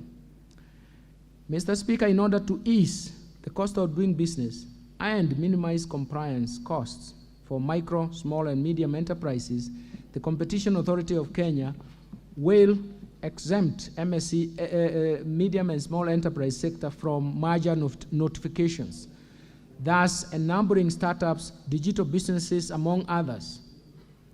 Further, the authority will monitor and conduct surveillance audits specifically in the manufacturing and agro-processing sector so as to protect MSMEs from incidences and abuse of buyer power.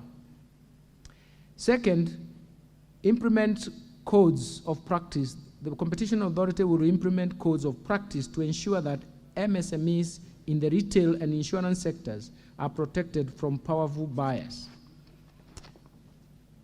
The Competition Authority will screen and investigate infractions such as suspected cartels or abuse of dominance conduct, such as excessive pricing, price discrimination, predatory pricing, margin squeeze, to ensure a level playing field.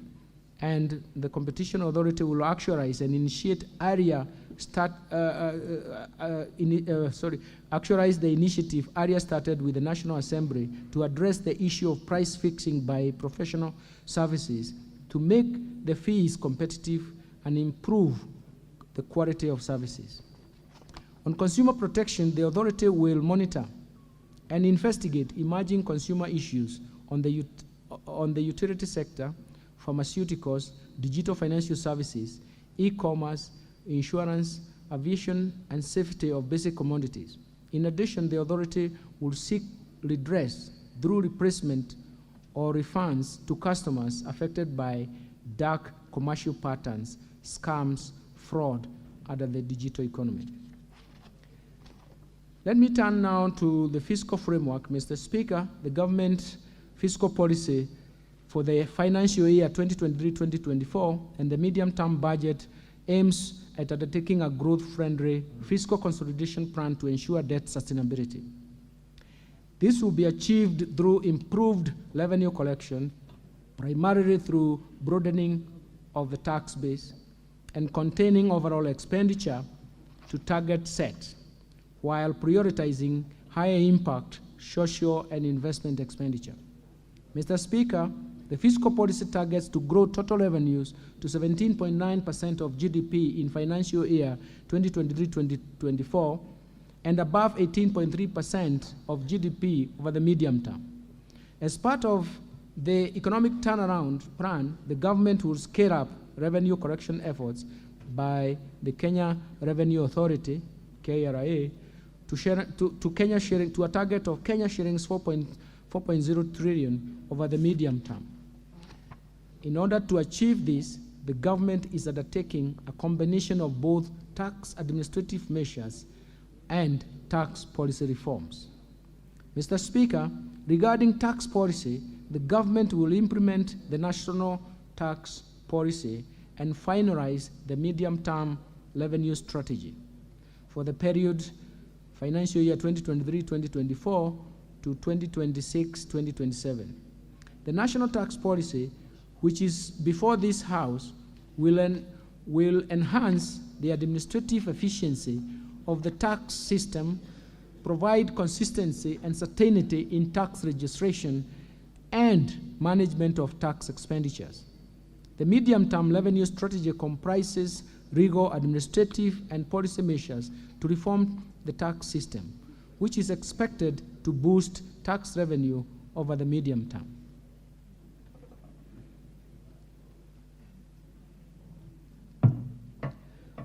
On tax administration, Mr. Speaker, the Kenya Revenue Authority is implementing reforms to move towards seamless taxation by ensuring that its systems, taxpayers, and businesses are integrated to allow for the automatic movement of data through machine-to-machine based processes, and where appropriate, shift to real-time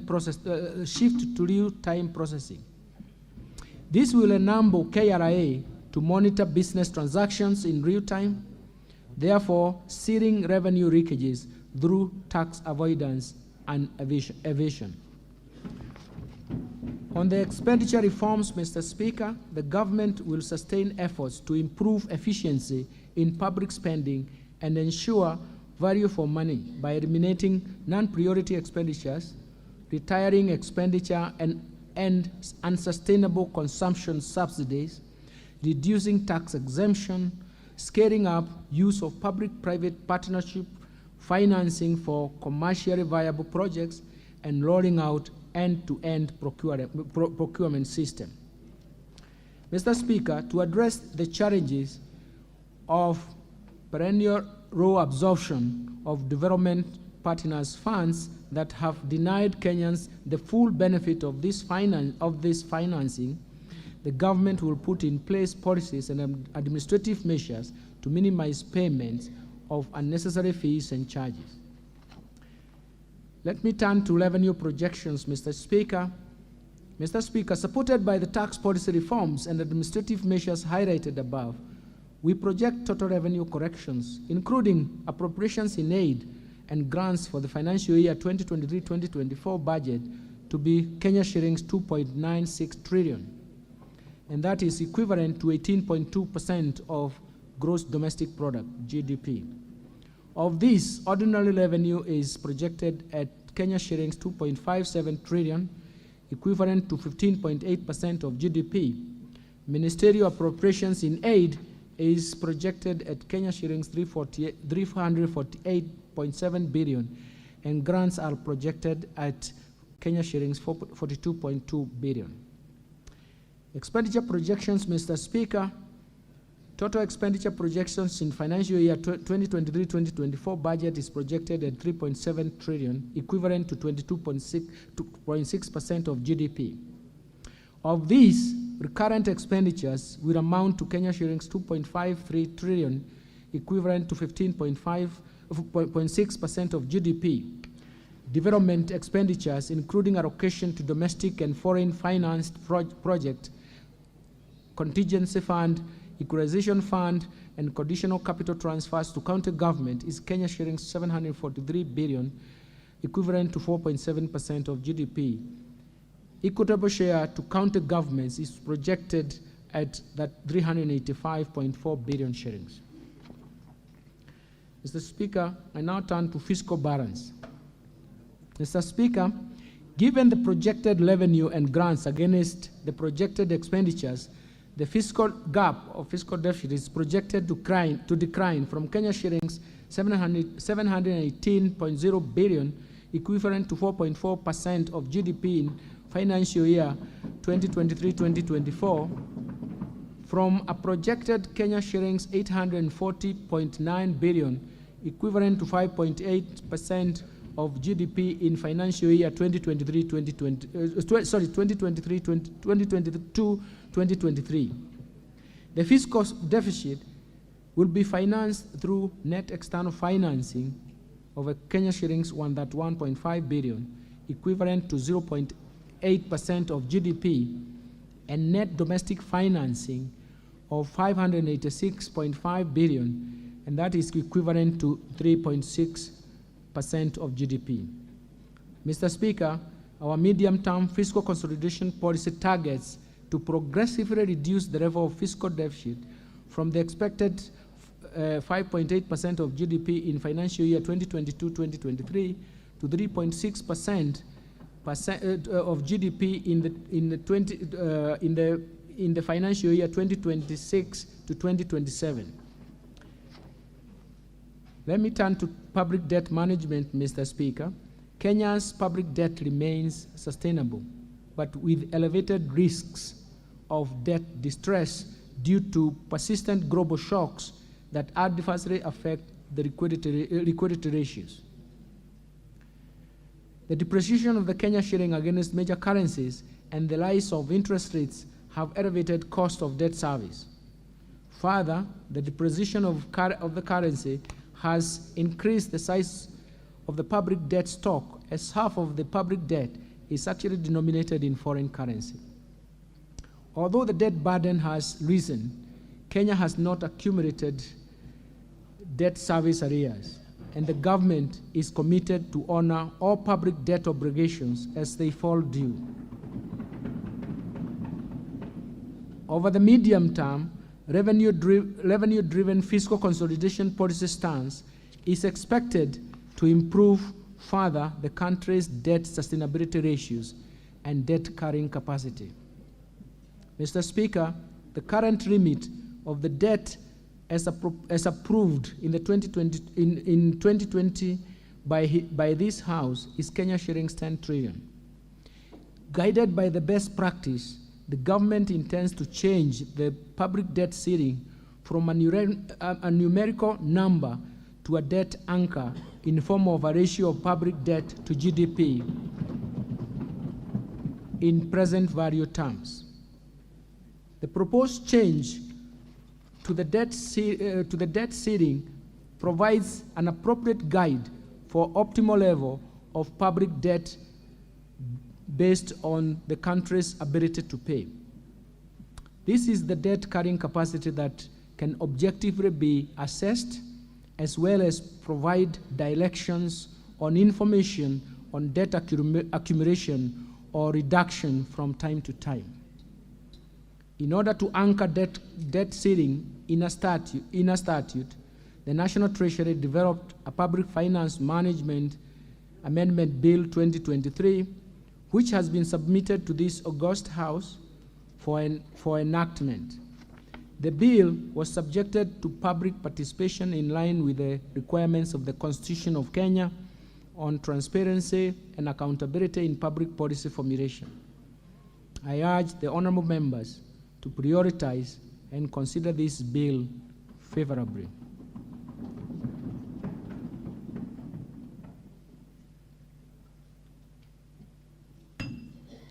Mr. Speaker, the external debt service is projected to increase to Kenya shillings 475.6 billion in financial year 2023-2024 from Kenya shillings 242.1 billion in the financial year 2023-2023 for financial year 2022-2023, mainly reflecting redemption of the US dollar 2.0 billion Eurobond, which is approximately 241.8 billion with the current exchange rate.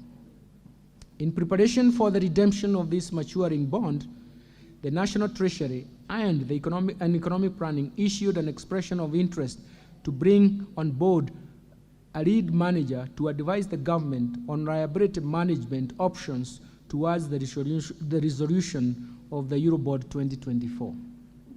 Mr. Speaker, I wish to assure Kenyans and investors that our fiscal positions remain strong and the government remains committed to meet all maturing obligations as and when they fall due, including the maturing Eurobond for June 2024. Mr. Speaker, due to the limited fiscal space, the government has strengthened the public-private partnership, PPP framework, to leverage on private sector expertise to deliver projects that have strong economic, commercial, and environmental benefits that are also aligned to our national priorities with sustainability and climate change as key considerations and drivers. To ensure the sustainability of PPP projects, the Projects Facilitation Fund, PFF, has been operationalized. The fund will support project preparation, provide viability gap funding to projects, as well as a source of liquidity to meet fiscal commitments and contingent liabilities that may arise from PPP projects.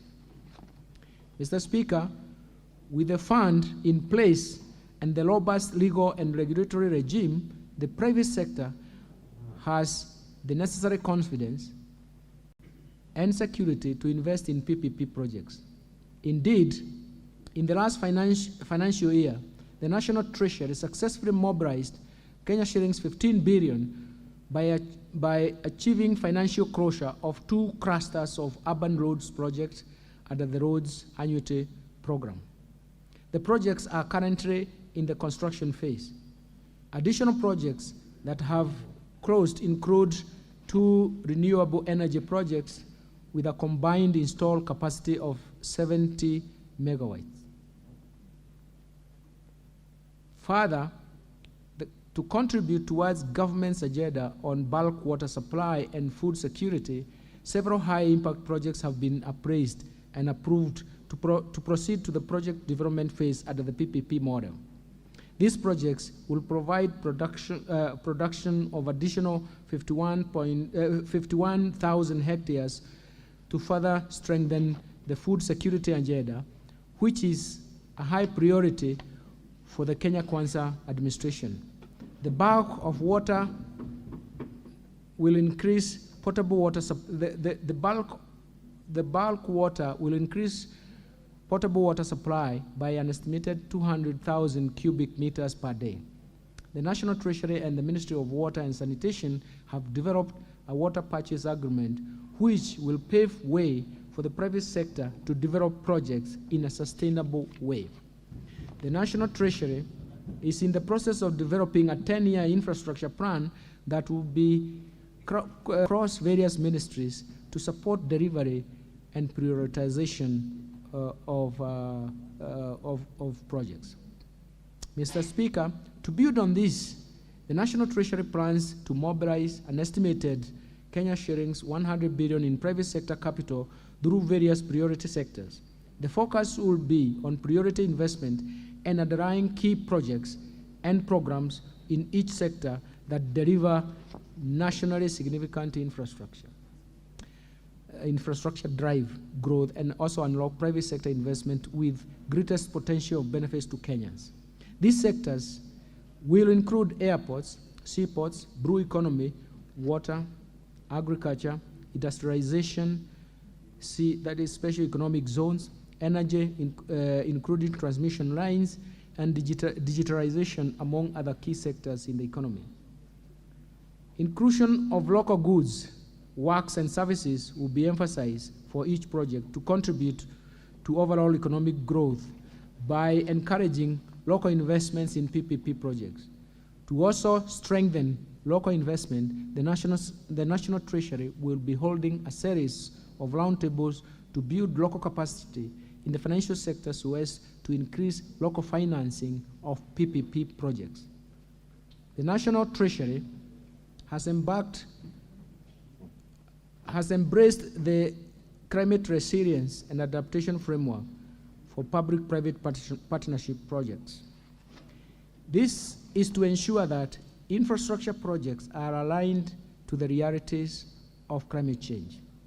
To achieve on the PPP mandate of scaling up private sector capital, the National Treasury will leverage on the continued support from development partners as well as other key institutions, both in public and private sector, including capital markets, pension funds, and commercial banks, in scaling up the private sector capital under the PPP framework.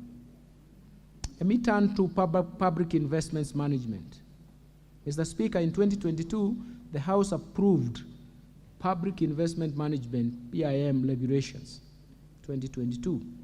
The objectives of the regulations is to provide the national and county governments and their entities with a standardized approach in project cycle management to enhance transparency, accountability, prudent use of public resources, and public participation. The government will continue implementing the regulations to enhance efficiency in identification and implementation of priority social and economic investment projects. This will further curtail runaway project cost, eliminate duplication, and improve working synergy among implementation actors for timely delivery and development of the development projects. In the financial year 2023-2024, the National Treasury will develop and roll out the Public Investment Management Information System, PIMIS, or PIMIS.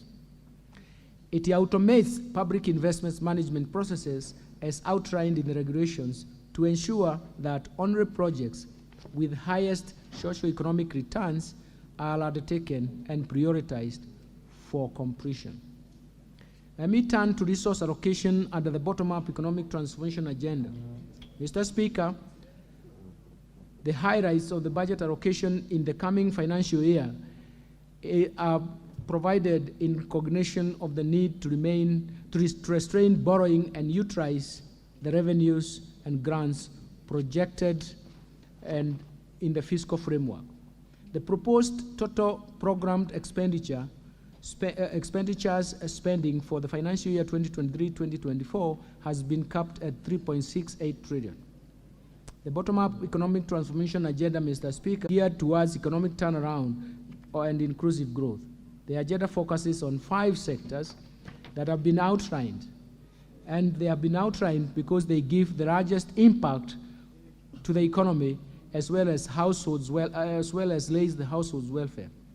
This include, for purposes of repeating, agricultural transformation, micro, small, and medium enterprise economy, housing and settlements, healthcare, digital superhighway, and creative industry. Mr. Speaker, to ensure the effectiveness and efficiency in the planned investment in the 5 sectors, Kenya Kwanza administration has adopted the value chain approach to budgeting. In this regard, the government has identified 9 key value chain areas for implementation, namely leather, cotton, dairy, edible oils, tea, rice, brew economy, natural resources including minerals and forestry, and building materials. This will ensure that there is no break in the value chain, there is no break in the cycle of resource allocation for value chain, and that in the value chain, and that adequate resources are allocated to the entities along the value chain. And of importance, Mr. Speaker, this will eliminate any form of duplication of both draws and budgeting to ensure that there are no gaps and thus ensure efficiency in resource allocation. Agricultural transformation and inclusive growth, Mr. Speaker, the government will implement interventions to ensure food security in the country through climate change, mitigation, and adaptation, thereby reducing the cost of living. As part of the country's long-term food security plan, the government, working with private sector, will continue to subsidize fertilizer in order to make it available and improve productivity in counties. This intervention is also aimed at creating jobs, as agriculture has the highest employment multiplier effect owing to its strong forward and backward linkages to other sectors of the economy. Mr. Speaker, in order to support our aspirations of attaining food and nutrition security, I propose to the National Assembly to effect budget allocations of Kenya shillings 49.9 billion to relevant programs in this budget. Out of this, 5.5 billion shillings is proposed for fertilizer subsidy program, 8.6 billion for the National Agricultural Value Chain Development Project, 2.7 billion for the National Agricultural and Rural Inclusivity Projects, 2.1 billion for the Kenya Cereal Enhancement Program, 2.8 billion for the Emergency Locust Response, 1.4 billion for small-scale irrigation and value addition programs, 1.3 billion on food production and nutrition security program, 500 million for agricultural sector development support program, and 596 million for the food security and crop diversification projects. Mr. Speaker, to improve livestock production, I propose to the National Assembly to effect budget allocation, inclusion, and value enhancement of pastoral economies program. Kenya shillings 2.1 billion for livestock value chain support project, Kenya shillings 1.5 billion for Kenya livestock commercialization program, and Kenya shillings 166 million for the embryo transfer project. I also propose to the National Assembly to effect budget allocation of Kenya shillings 350 million for the development of the leather industrial park at Kinani, Kenya shillings 220 million for livestock production, and Kenya shillings 132 million for leather value chain. To enhance animal disease control, I propose to the National Assembly to effect budget allocations of Kenya shillings 130 million for sustainable sassafras and trypanosomiasis-free areas in Kenya, and Kenya shillings 135 for the establishment of liquid nitrogen hydrogen. Mr. Speaker, the realization of food and nutrition security also relies heavily on the sustainable utilization of the brew economy, resources. To promote this, I propose to the National Assembly to effect budget allocation of Kenya shillings 2.6 billion for the acquisition, for the aquaculture business development projects, Kenya shillings 3.5 billion for Kenya marine fisheries and socio-economic development projects, Kenya shillings 1.2 billion for marine fish stock assessment, Kenya shillings 580 million for capacity building in deep sea fishing, Kenya shillings 142 million for the rehabilitation of fish landing sites in Lake Victoria, Kenya shillings 141.5 million for the aquaculture technology development and innovations transfer, Kenya shillings 500.7 million for Liwatoni Ultra Modern Fish Hub, and Kenya shillings 88 million for the development of the Blue Economy initiatives. Mr. Speaker, in order to increase agricultural productivity and enhance the resilience to climate change risks in targeted smallholder farming and pastoral communities in Kenya, I propose to the National Assembly to effect budget allocations of Kenya shillings 1.5 billion for climate smart agriculture productivity project, Kenya shillings 625 million to enhance drought resilience and sustainable livelihood program, Kenya shillings 318 million towards adding drought emergencies in Kenya project. In addition, I propose to the National Assembly to effect budget allocations of Kenya shillings 300 for the crop insurance scheme to reduce the vulnerabilities of Kenya farmers to disease and natural disasters.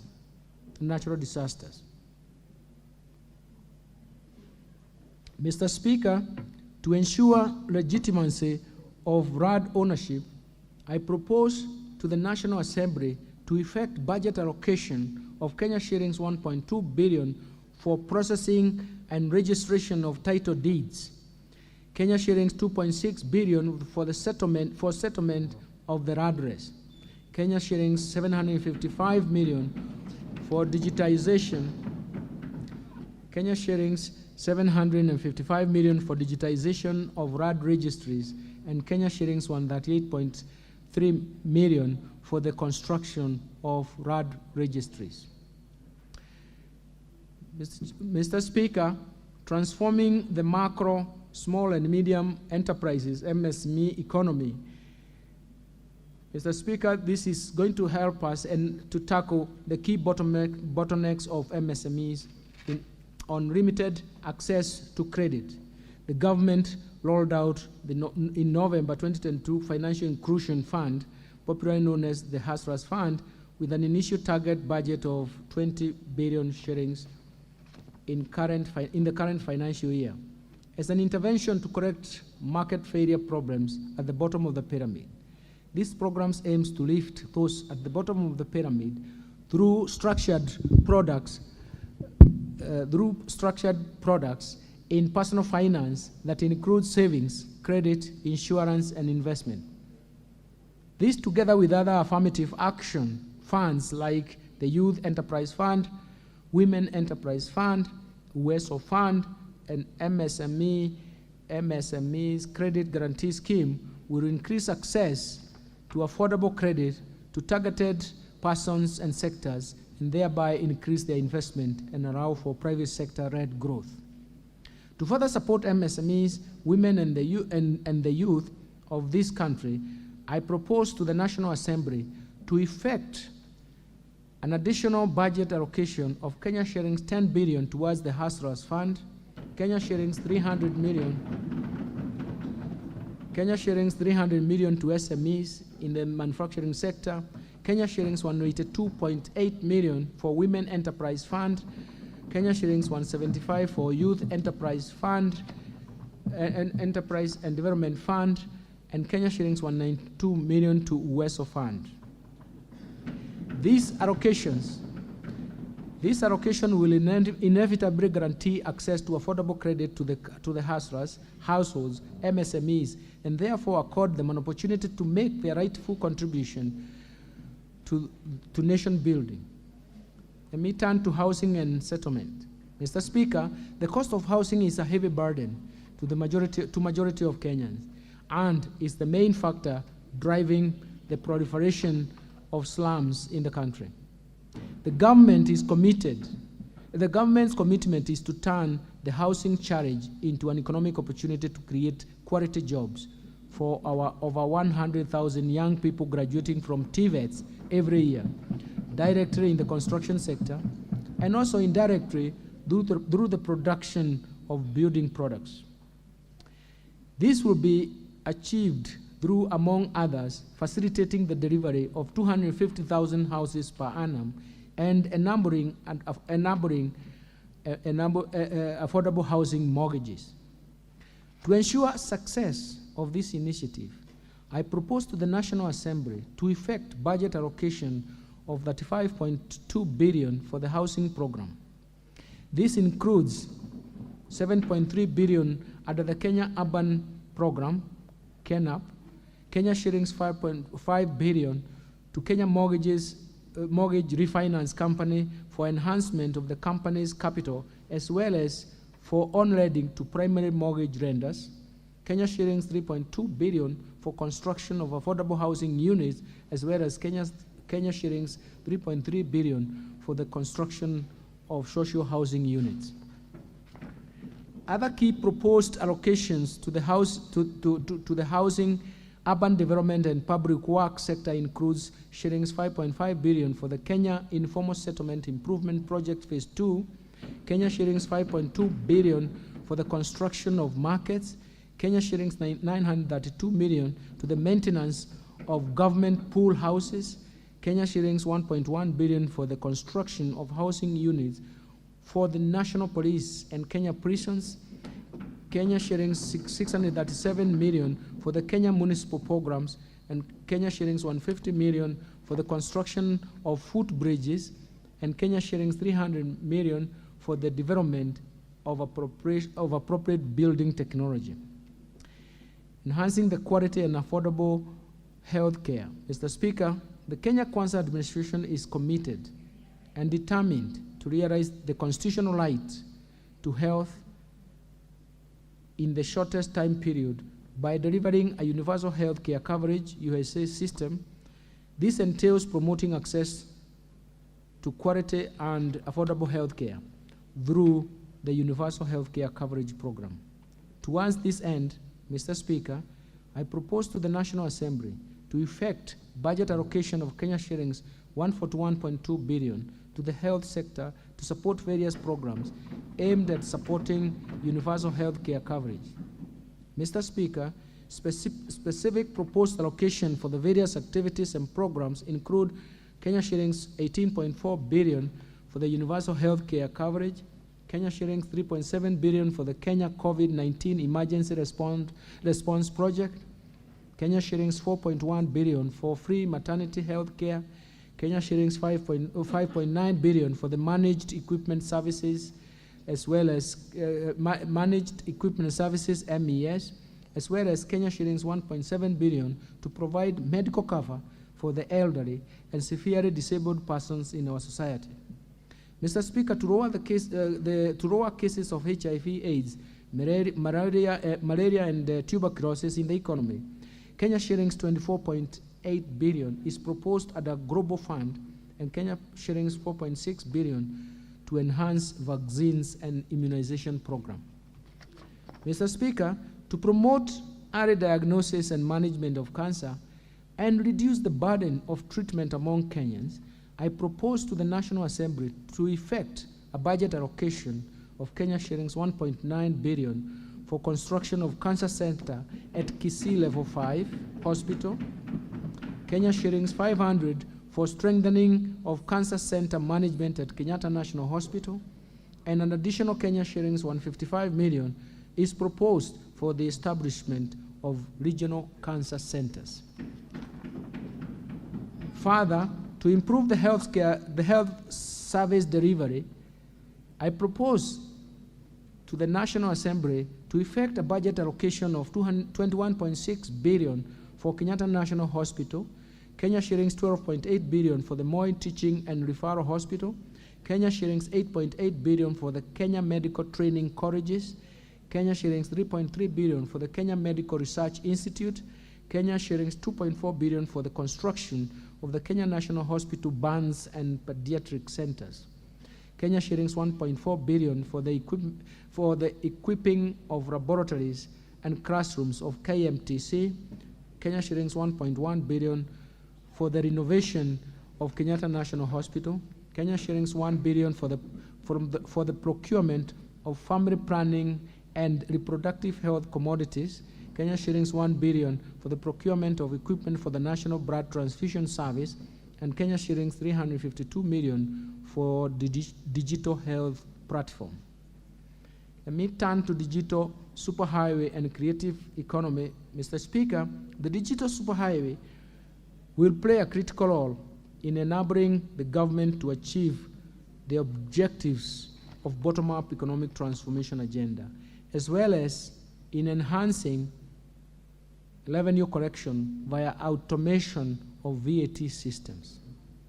Digitalization and automation will increase productivity and competitiveness through providing quick access to the market and reducing information asymmetry, as well as improving risk management. Promotion of music, theater, graphic design, digital animation, fashions, and craft, among others, will increase employment for the youth. Mr. Speaker, the implementation of these interventions is expected to stimulate economic recovery while at the same time securing sustainable and inclusive growth amidst emerging challenges. But more importantly, improve the quality of growth from the public sector investment-led growth to a dynamic private sector-led growth. To achieve these aspirations, I propose to the National Assembly to effect budget allocation of Kenya shillings 15.1 billion to fund initiatives in the information, communication, and technology sector. Specifically, Mr. Speaker, this proposed allocation includes 600 million for the government shared services to fast-track the development of the Kwanza Technopolis city. I propose the National Assembly to effect budget allocation of Kenya shillings 4.8 billion for the horizontal infrastructure phase 1, Kenya shillings 1.2 billion for Kwanza data center and smart city facilities, and Kenya shillings 475 million for construction of Kwanza complex phase 1B. Mr. Speaker, other proposed allocations include 5.7 billion shillings for the construction of the Kenya Advanced Institute of Science and Technology at Kwanza Technopolis, Kenya shillings 1.3 billion for maintenance and rehabilitation of the National Optic Fiber Backbone Phase 2 expansion cable, and Kenya shillings 583 million for the maintenance and rehabilitation of the last mile county connectivity network. Mr. Speaker, having highlighted expenditures under the 5 priority sector areas of the bottom-up economic transformation agenda, I now turn to other proposed areas of expenditure in this budget that will support our path towards sustainable and resilient economic growth trajectory.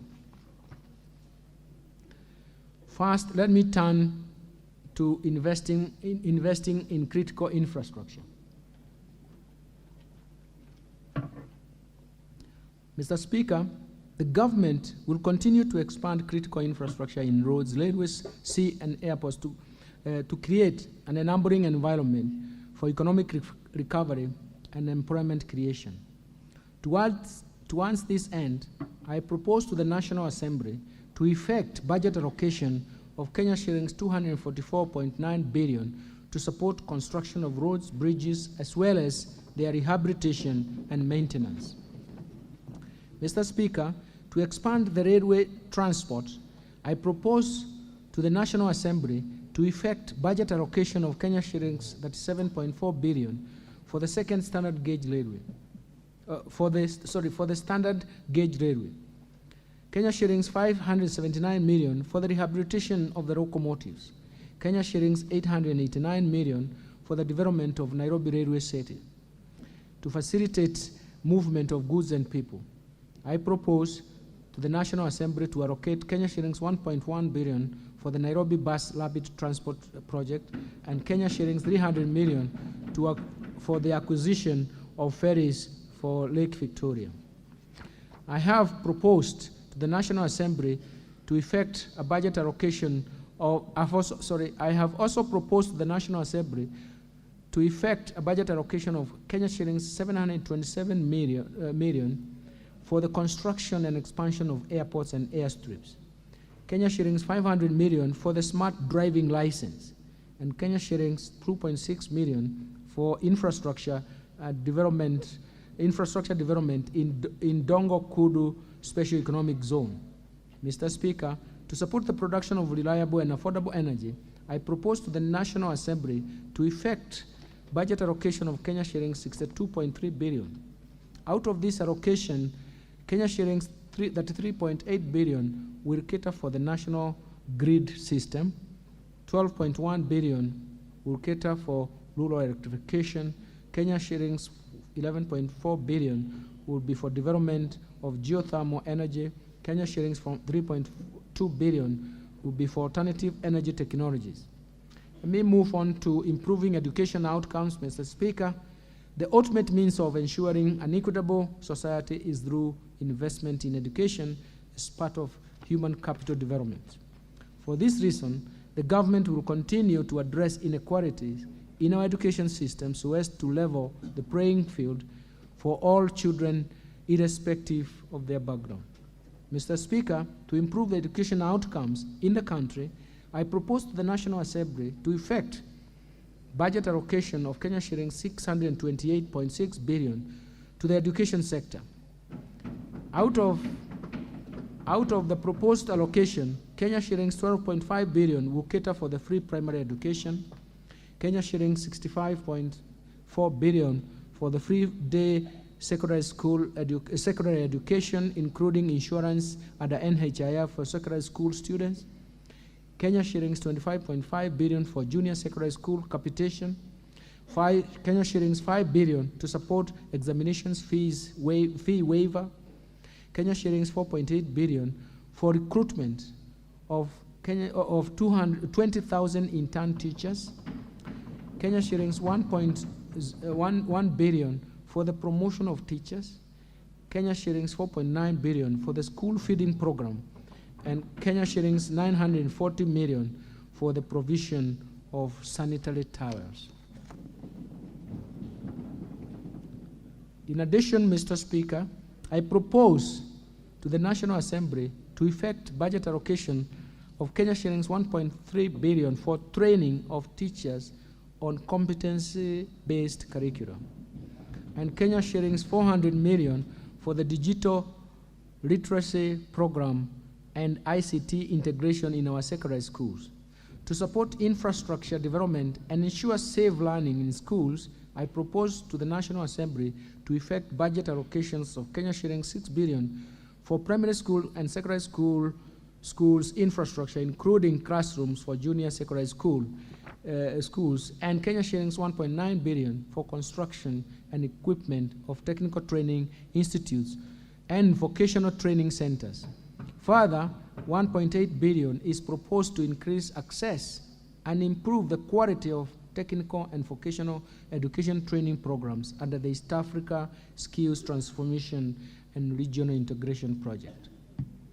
Mr. Speaker, I propose to the National Assembly to effect budget allocations to the education sector to include 316.7 billion shillings for Teacher Service Commission, Kenya shillings 97.5 billion for the university education, Kenya shillings 30.3 billion for the Higher Education Loans Board, Kenya shillings 2.7 billion for Kenya Secondary Education Quality Improvement Project, and Kenya shillings 5.2 billion capitation for TVET students.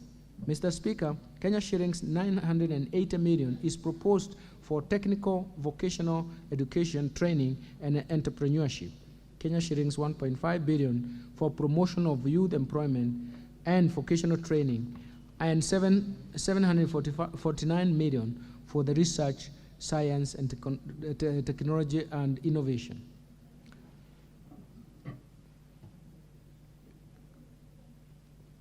Let me move now to supporting manufacturing for job creation.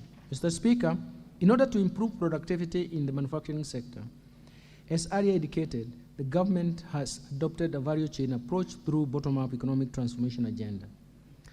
This will address bottlenecks that impede the growth of the manufacturing sector in order to create jobs and enhance the economy's competitiveness.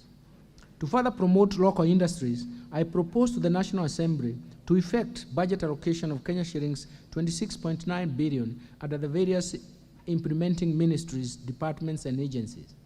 Out of this allocation, 4.7 billion will support establishment of county integrated agro-industrial parks. Kenya shillings 3 billion for construction of 6 export processing zones zone's flagship projects. Kenya shillings 3.1 billion for supporting access to finance and enterprise recovery project. Kenya shillings 500 million for the development of special economic zones textile park in Naivasha, and Kenya shillings 1.8 billion for the construction of an effluent treatment plant at Kenaini.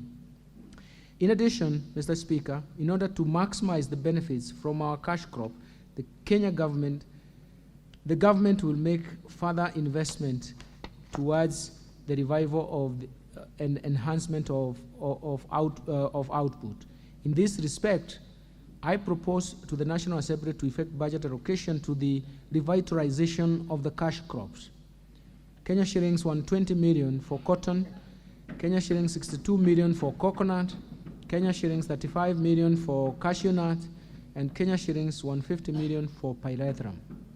Mr. Speaker, I also propose to the National Assembly to effect budget allocation of Kenya shillings 100 million for the modernization of cooperative cotton ginneries, Kenya shillings 134 million for the National Edible Oils Crop Promotion Project, and Kenya shillings 270 million for Sugar Reforms Support Project.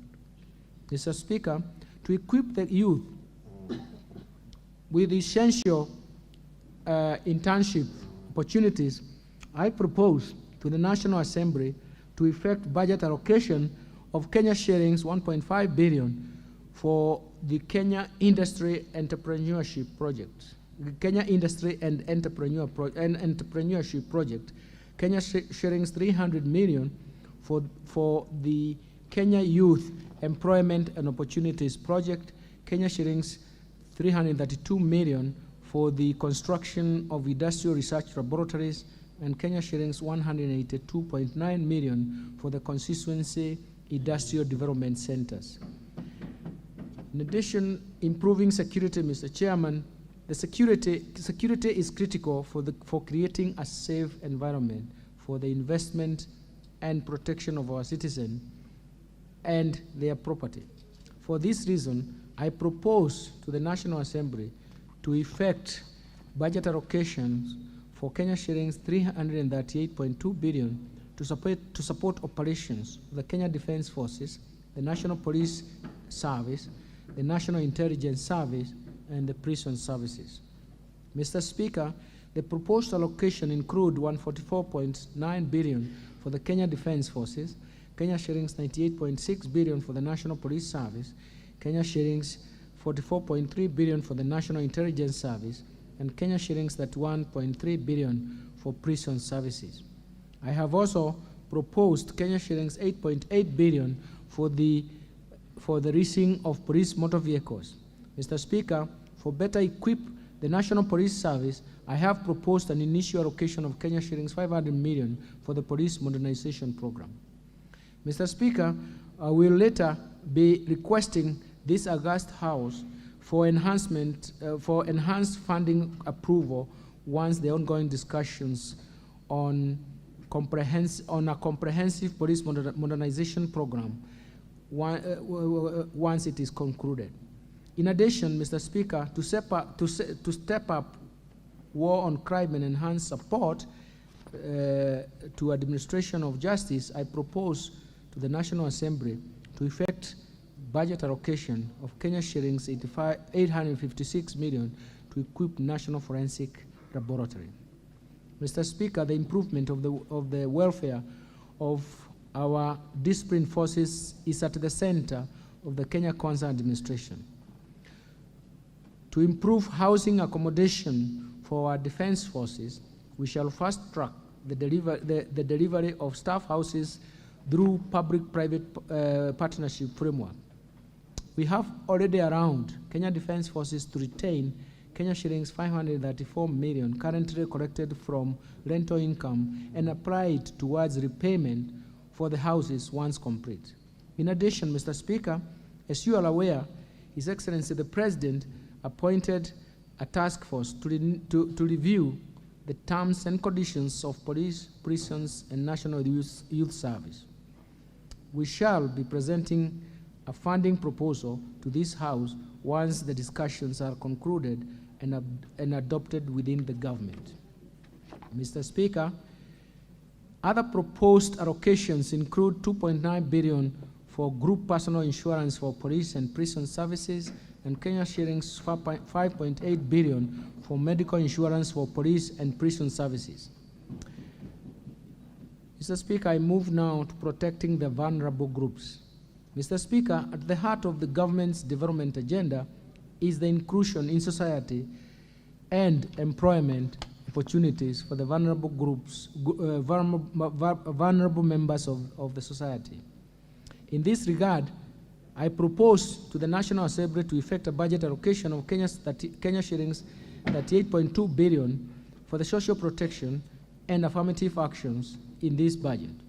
Out of this proposed allocation, Kenya shillings 18 billion will cater for cash transfers to elderly persons, Kenya shillings 7.9 billion for the orphans and vulnerable children, and Kenya shillings 1.2 billion for persons living with severe disabilities. Mr. Speaker, to ensure the elderly and other vulnerable groups under the cash transfer program do not take long waiting for their cash payment and cash transfers will be prioritized and paid alongside the monthly government payroll as and when it is due.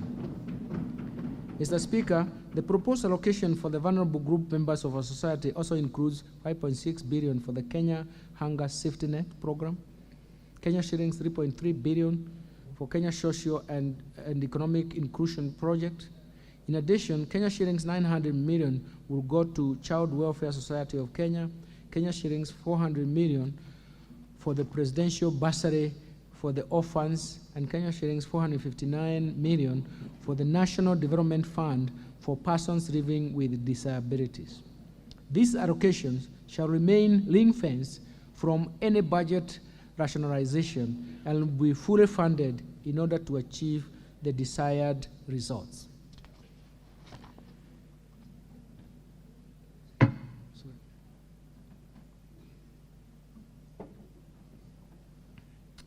Let me turn to equity, poverty reduction, women and youth empowerment programs.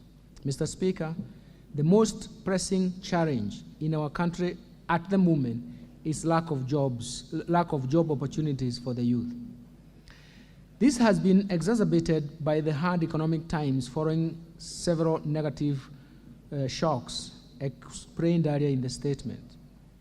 In order to empower the youth and support businesses owned by youth and women, I propose to the National Assembly to effect budget allocation of Kenya shillings 81.9 billion for these initiatives.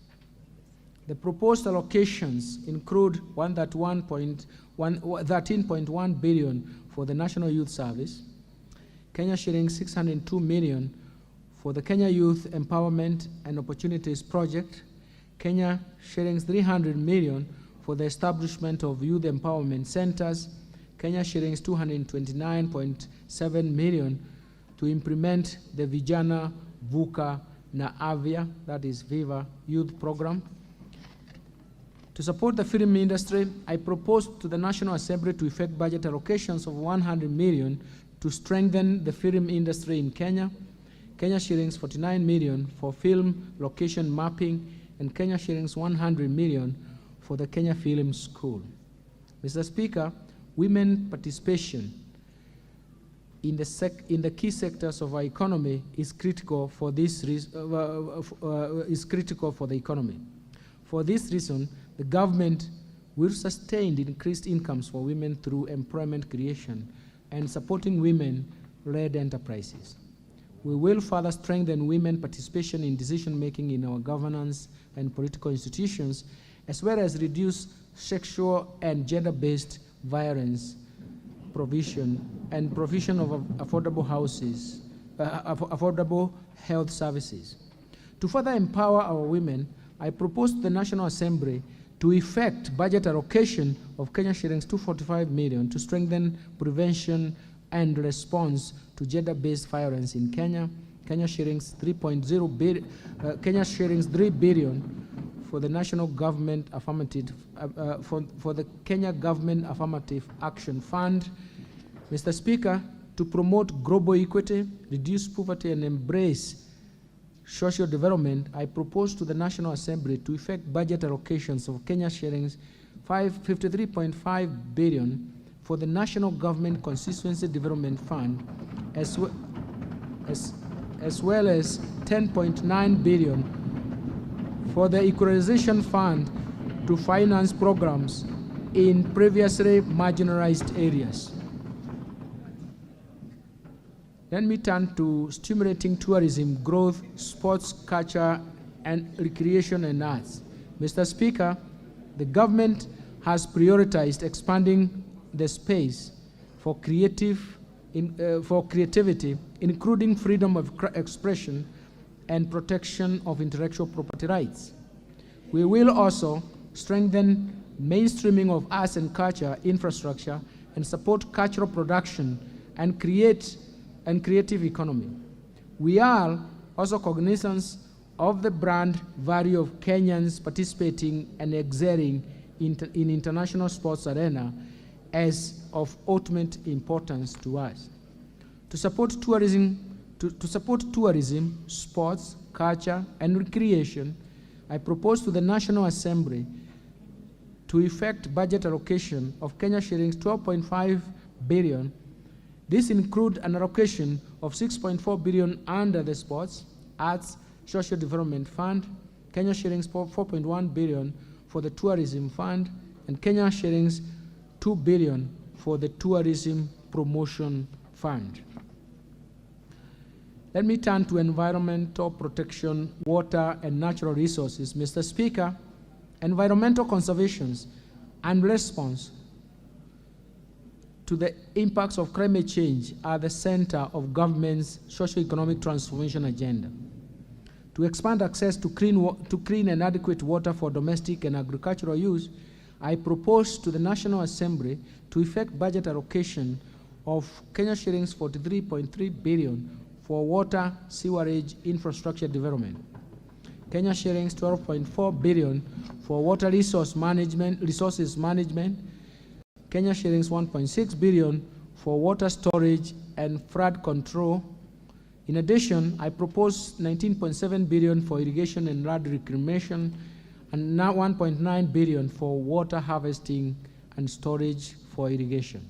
Mr. Speaker, in order to support the environment and water conservation and respond to climate change, I propose to the National Assembly to effect budget allocation of Kenya shillings 14.4 billion for forests and water towers conservation, Kenya shillings 3.8 billion for environment management and protection, Kenya shillings 3.6 billion for the Kenya financing locally led climate action project, 1.5 billion for meteorological services. In addition, I have proposed an allocation of 1.1 billion for human wildlife conflict compensation, Kenya shillings 800 million for wildlife insurance, Kenya shillings 400 million for maintenance of access road and airstrips in parks, Kenya shillings 319 million for drilling of boreholes in protected areas for provision of water for wildlife, and 226 million for wildlife research facilities.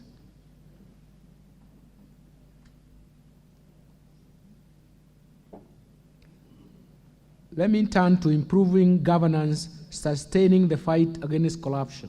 Mr. Speaker, the government is committed to scale up the implementation of the provisions of the 2010 Constitution, strengthen the rule of law, increase access to justice, and ensure respect of human rights.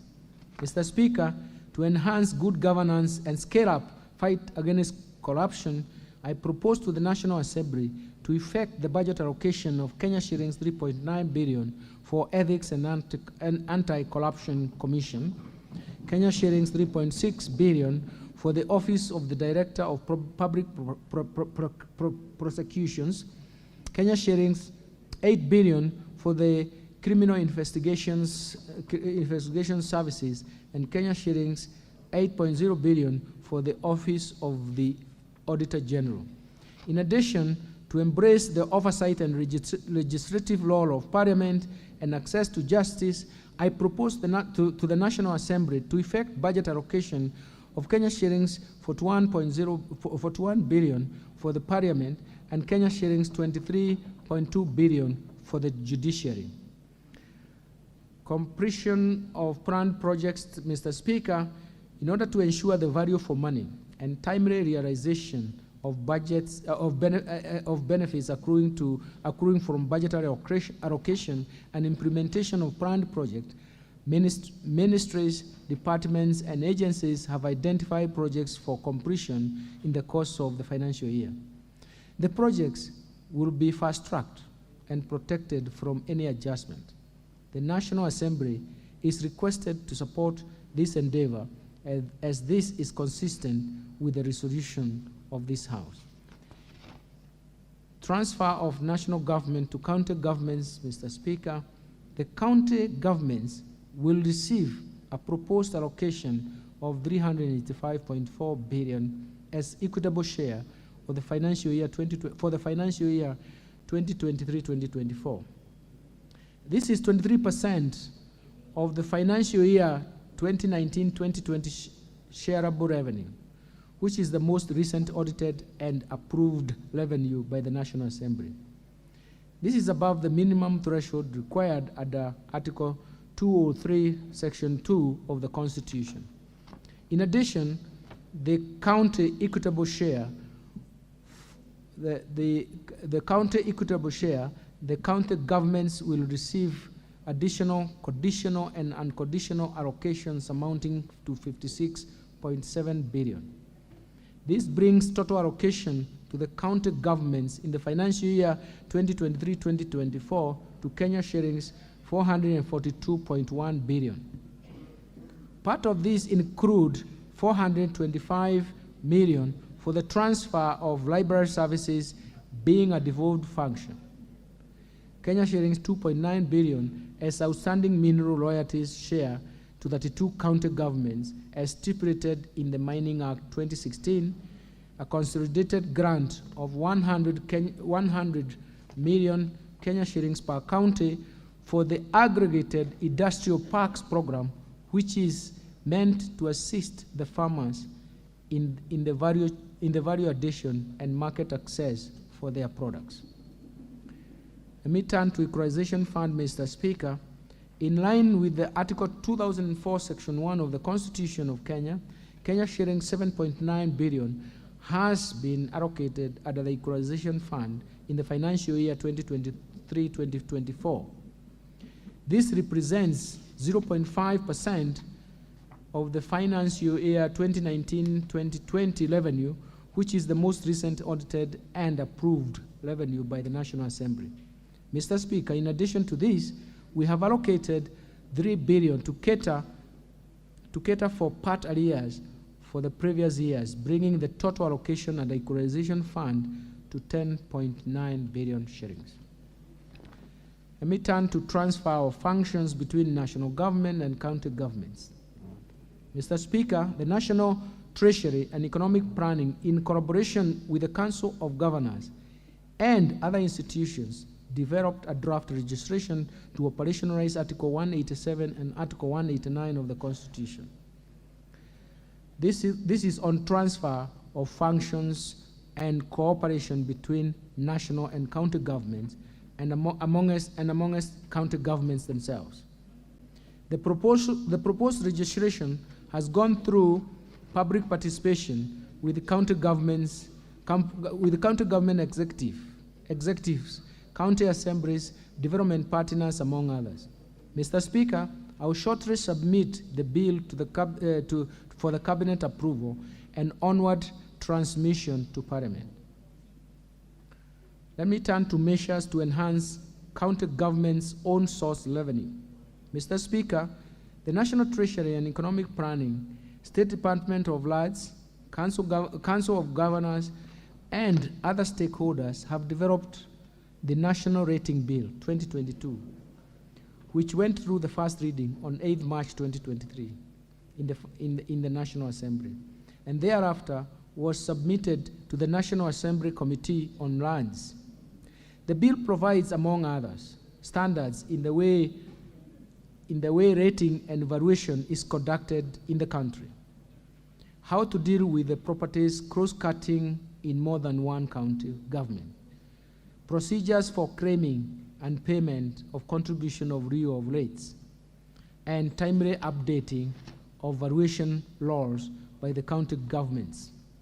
More importantly, the bill will repeal the outdated Valuation for Rating Act Cap 266 and Rating Act Cap 267 and align property rating legal regime with the devolved system of governance.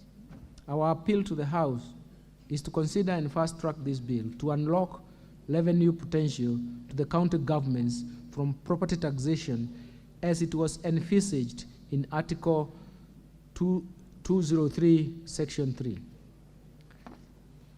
Let me turn to sharing of mineral royalties revenue. Mr. Speaker, Mining Act 2016 assigns 70% of the mineral royalties collected from mining companies to the national government, 20% to county governments, and 10% to communities. Since 2016, county governments and communities have not received their share of these royalties. To address this matter, I have submitted a framework for sharing 2.9 billion shillings among 32 county governments for mineral royalties outstanding as of 30th June 2022 for consideration and approval by the Parliament. Mr. Speaker, during the Intergovernmental Budget and Economic Council, IBEC 17th Ordinary Session held on 31st May 2022, IBEC considered and adopted a report and a framework for sharing of funds arising from contravention of county government registration. In the next financial year, the National Treasury has proposed Kenya shillings 108 million to be shared among the beneficiaries of county governments. Mr. Speaker, enhancement of county government has its own challenges. One of such challenges is multiplicity of fees and charges imposed by county governments that increase the cost of doing business and negatively impacts on our competitiveness as a country. Some county governments have imposed charges in a way that prejudices national economic policies, economic activities across county boundaries, or the national mobility of goods, services, capital, and even labor. As a result, the National Treasury and Economic Planning has been receiving a lot of complaints from the ministries, departments, state agencies, and the private sector relating to the uncoordinated manner in which counties are imposing multiple fees and charges. Mr. Speaker, some neighboring countries have also complained that some of the charges imposed by the county governments are against the East African Community Customs Management Act and East African Community Common Markets Protocol and may result in retaliatory measures and trade disruptions between Kenya and other partner states in the East African community. To address these issues, the National Treasury and Economic Planning has resubmitted the county government's revenue raising process bill of 2023 to Parliament for consideration and enactment. I urge this House to expedite the enactment of this bill in order to promote the competitiveness of our country in doing business and open up the country for investment.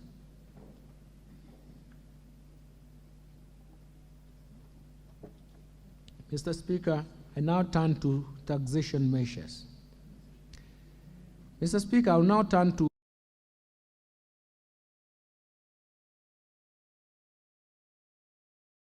2024 budget. I will begin by highlighting the key measures on custom duty as agreed by the ministers responsible for finance and economic affairs in the East African community during the pre-budget consultation meeting that was held in Arusha in May 2023. Mr. Speaker, during the East African Community pre-budget consultations meeting, the ministers noted the significant contribution of manufacturing sector to job creation and economic growth in the region. The ministers therefore agreed on measures to prevent the proliferation of cheap imports into the region so as to protect local manufacturers from unfair competition and enable them to access raw materials and inputs at affordable prices. Mr. Speaker, the agreed custom measures shall become effective from 1st July 2023. Mr. Speaker, one of the success stories of the East African community is the establishment of the East African Customs Union as a single customs territory. In order to streamline importation of goods into the customs territory, the East African region completed the comprehensive review of the Common External Tariff, CET, and this has been under implementation from 1st July 2022. The revised tariff has a 4-tariff band structure compared with the earlier 3-tariff band structure. In the new structure, raw materials, that is, as well as inputs and capital goods, are imported duty-free.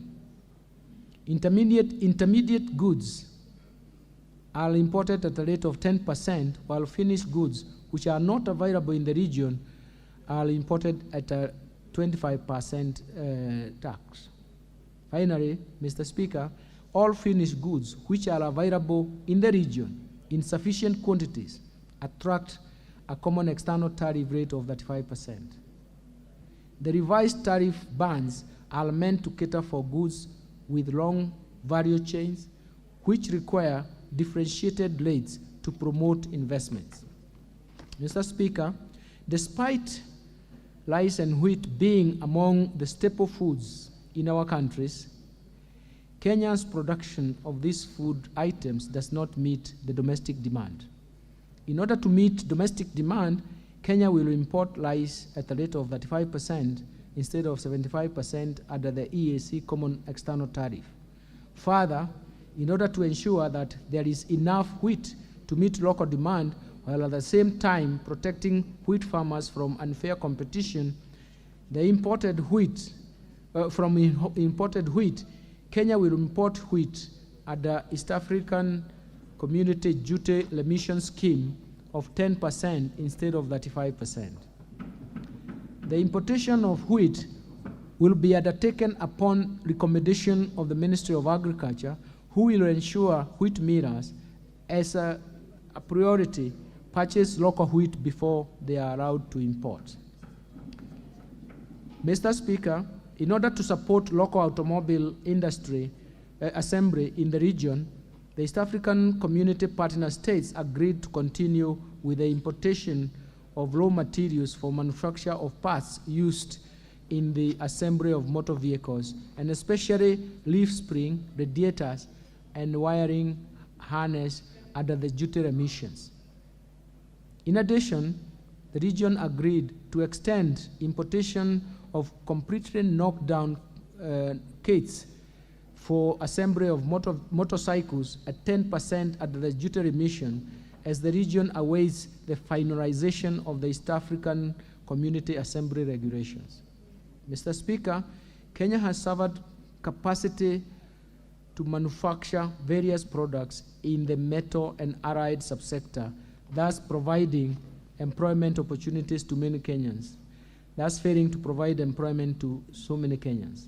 In order to continue safeguarding this sector, the East African community ministers agreed that imported iron and steel products shall continue attracting a duty rate of 35% with the corresponding specific rates for a further 1 year for Kenya.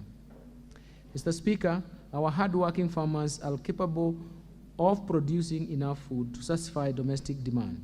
In particular, local demand for most vegetable products has been adequately served by our farm produce over the years.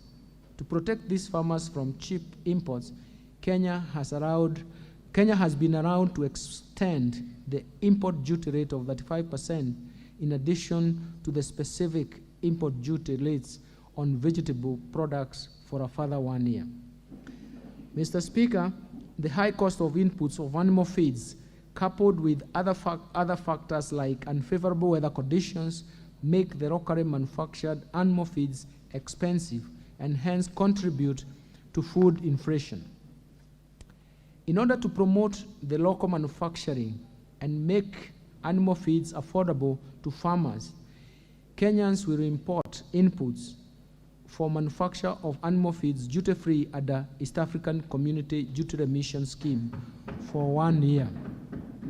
Mr. Speaker, last year we allowed the manufacturers of baby diapers to access inputs for manufacture of baby diapers duty-free.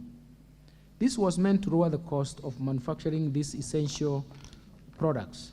I'm happy to note that many companies have responded to this incentive by increasing production. In order to continue making these products affordable to our babies, the East African ministers allowed Kenya to extend the duty-free importation of inputs for manufacture of baby diapers for a further 1 year. Moreover, to protect these manufacturers from competition from imported products, the region allowed Kenya to extend charging imported baby diapers at a rate of 35% for a further 1 year. Mr. Speaker, leather industry is one of the priority value chain under the bottom-up economic transformation agenda. In order to support local value addition and protect the industry from unfair competition, the East African Community Partner States agreed to retain the import duty on imported leather and footwear products at a rate of 35%. In addition, Kenya was allowed to extend the duty-free importation of raw materials and inputs for manufacture of footwear products. Mr. Speaker, Kenya has adequate capacity to meet local demand for roofing tiles. In order to facilitate access to Kenyan-made roofing tiles at affordable prices, Kenya was granted extension of a duty-free window for importing inputs for the manufacture of roofing tiles for a further 1 year. Mr. Speaker, in order to protect the Kenyan producers of paper and paper products from the proliferation of cheap imports, Kenya was allowed to import these products at a rate of 35% for the next 1 year. Mr. Speaker, in order to protect local production of safety matches, particle boards, plywoods, among other goods of timber, Kenya was allowed to extend charging of specific rates of import duty in addition to ad valorem duty ranging from US $120 per metric ton to US $200 per metric ton on these goods. This is also meant to curb the undervaluation of goods and safeguard revenues further.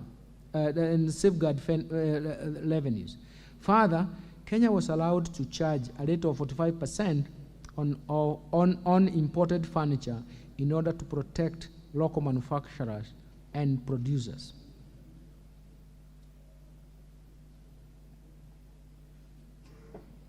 Mr. Speaker, Kenya has sufficient capacity to manufacture plastic and rubber products to supply both the domestic and regional markets. In order to protect local manufacturers, Kenya was allowed to impose import duty rate at 35% on these goods for 1 year instead of 25%. Mr. Speaker, in order to protect local assembly of smartphones and other mobile phones, Kenya was allowed to extend the import duty rate of 25% on smartphones and other telephones for cellular networks or other wireless networks for 1 year. Further, Kenya was allowed to extend duty-free importation of inputs for assembly of smartphones and other cellular phones.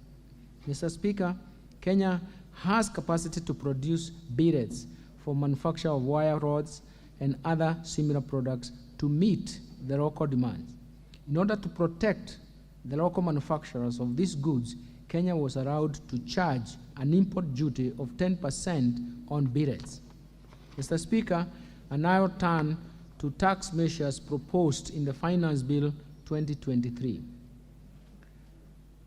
Let me start off with amendments to the Value-Added Tax 2013. Mr. Speaker, I now embark on measures proposed under the Value-Added Tax 2013. Mr. Speaker, the high cost of liquefied petroleum gas, LPG, contributes to the escalating cost of living and continued use of firewood and charcoal, which negatively affects our forest cover. In order to make LPG affordable and promote its uptake, as well as encourage the use of clean sources of energy, I am proposing to the National Assembly to zero-rate VAT on LPG. Mr. Speaker, currently, exported services are subject to VAT at the rate of 16%. This has caused an increase in the cost of exported services, hence affecting the competitiveness of our services in the global market. In order to increase competitiveness and encourage exportation of taxable services, I propose to the National Assembly to remove VAT on exported taxable services. Mr. Speaker, currently, tea purchased for local value addition, either from the factories or tea auction centers, is vatable, affecting the cash flow of the tea exporters. In order to encourage local value addition of our tea, I propose to the National Assembly to remove VAT on tea purchased from factories or tea auction centers for value addition and subsequent export. This will improve the cash flows of tea exporters involved in local value addition. Mr. Speaker, currently helicopters, airplanes, and other aircrafts are unladen and other aircrafts of unladen weight not exceeding 2,000 kilograms are subject to VAT. Further, some spare parts of tariff numbers 8803 are expressly exempt from VAT. However, VAT exemption on any other aircraft spare parts imported by aircraft operators, all persons engaged in the business of aircraft maintenance, is contingent upon recommendation by the competent authority responsible for civil aviation. This process creates administrative burden on the taxpayer to comply with the requirements.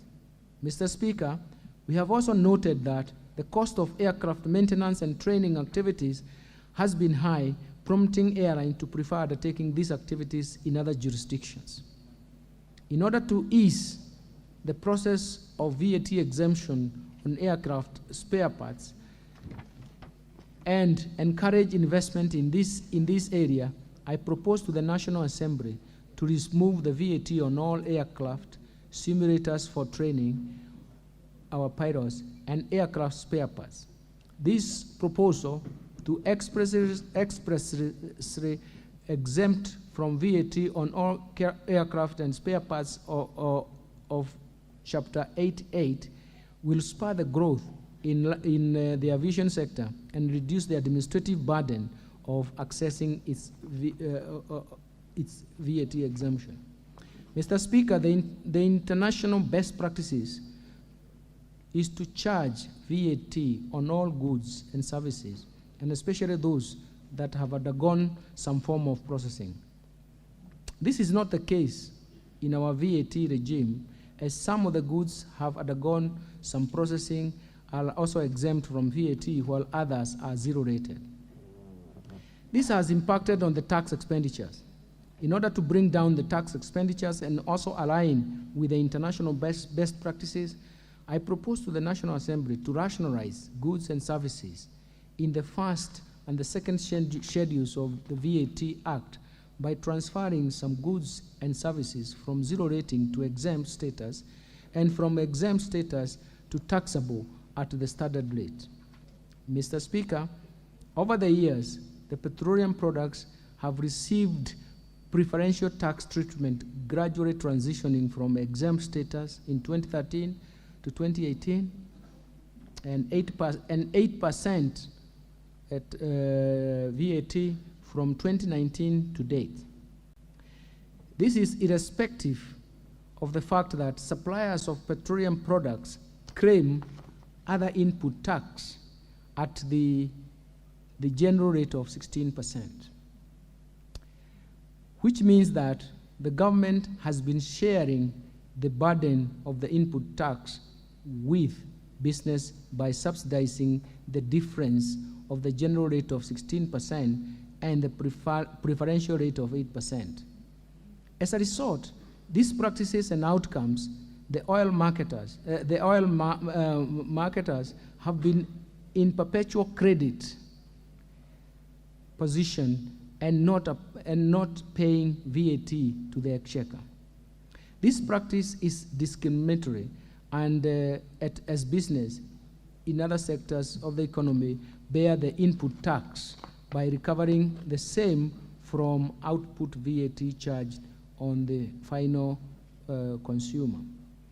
Mr. Speaker, on reviewing the VAT rate on petroleum products to the standard rate, such business would at the onset recover the VAT credits that they have been carrying forward over the years, and government would end up correcting the VAT after some time.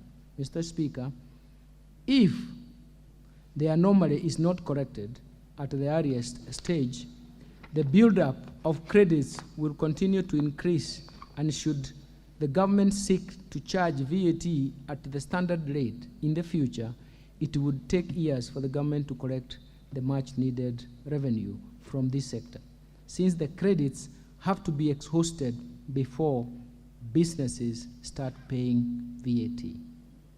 The continued practice by government to subsidize cost of fuel by levying a preferential rate of 8% distorts the market, yet the economy should be operating on the principles of demand and supply.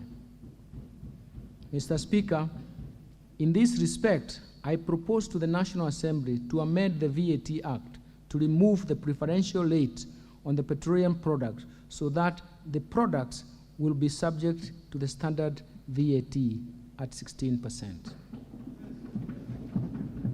Mr. Speaker, the brew economy remains largely untapped despite its huge potential. This is particularly due to low investments in maritime activities over the years. In order to spur investment and attract international sea freight in this sector, I propose to the National Assembly to zero-rate inbound international sea freight offered by registered persons. The government will continue exploring ways of providing more incentives to promote investment in this sector.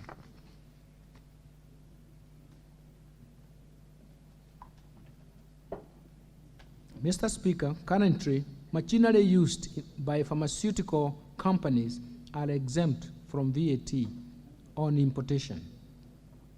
This is meant to complement government's effort to ensure that all Kenyans have access to affordable health care. However, we have received numerous petitions to extend the exemption to locally purchased machinery to further boost access to healthcare services. In this regard, I propose to the National Assembly to amend the VAT Act to extend the exemption to machinery and equipment purchased locally for use in the manufacture of pharmaceuticals. Mr. Speaker, in order to address the escalation of tax expenditures and foster prudent utilization of fiscal resources, I propose to the National Assembly to remove VAT exemptions in respect of taxable services supplied for construction of specialized hospitals, goods and services for the construction of tourism facilities, goods worth more than 2 billion purchased by manufacturers, as well as plant, machinery, and equipment used in the construction of plastic recycling plants. Mr. Speaker, currently, transfer of business as a going concern is subject to VAT at a standard rate. Taxpayers have raised concern that this discourages business reorganization and sale of businesses.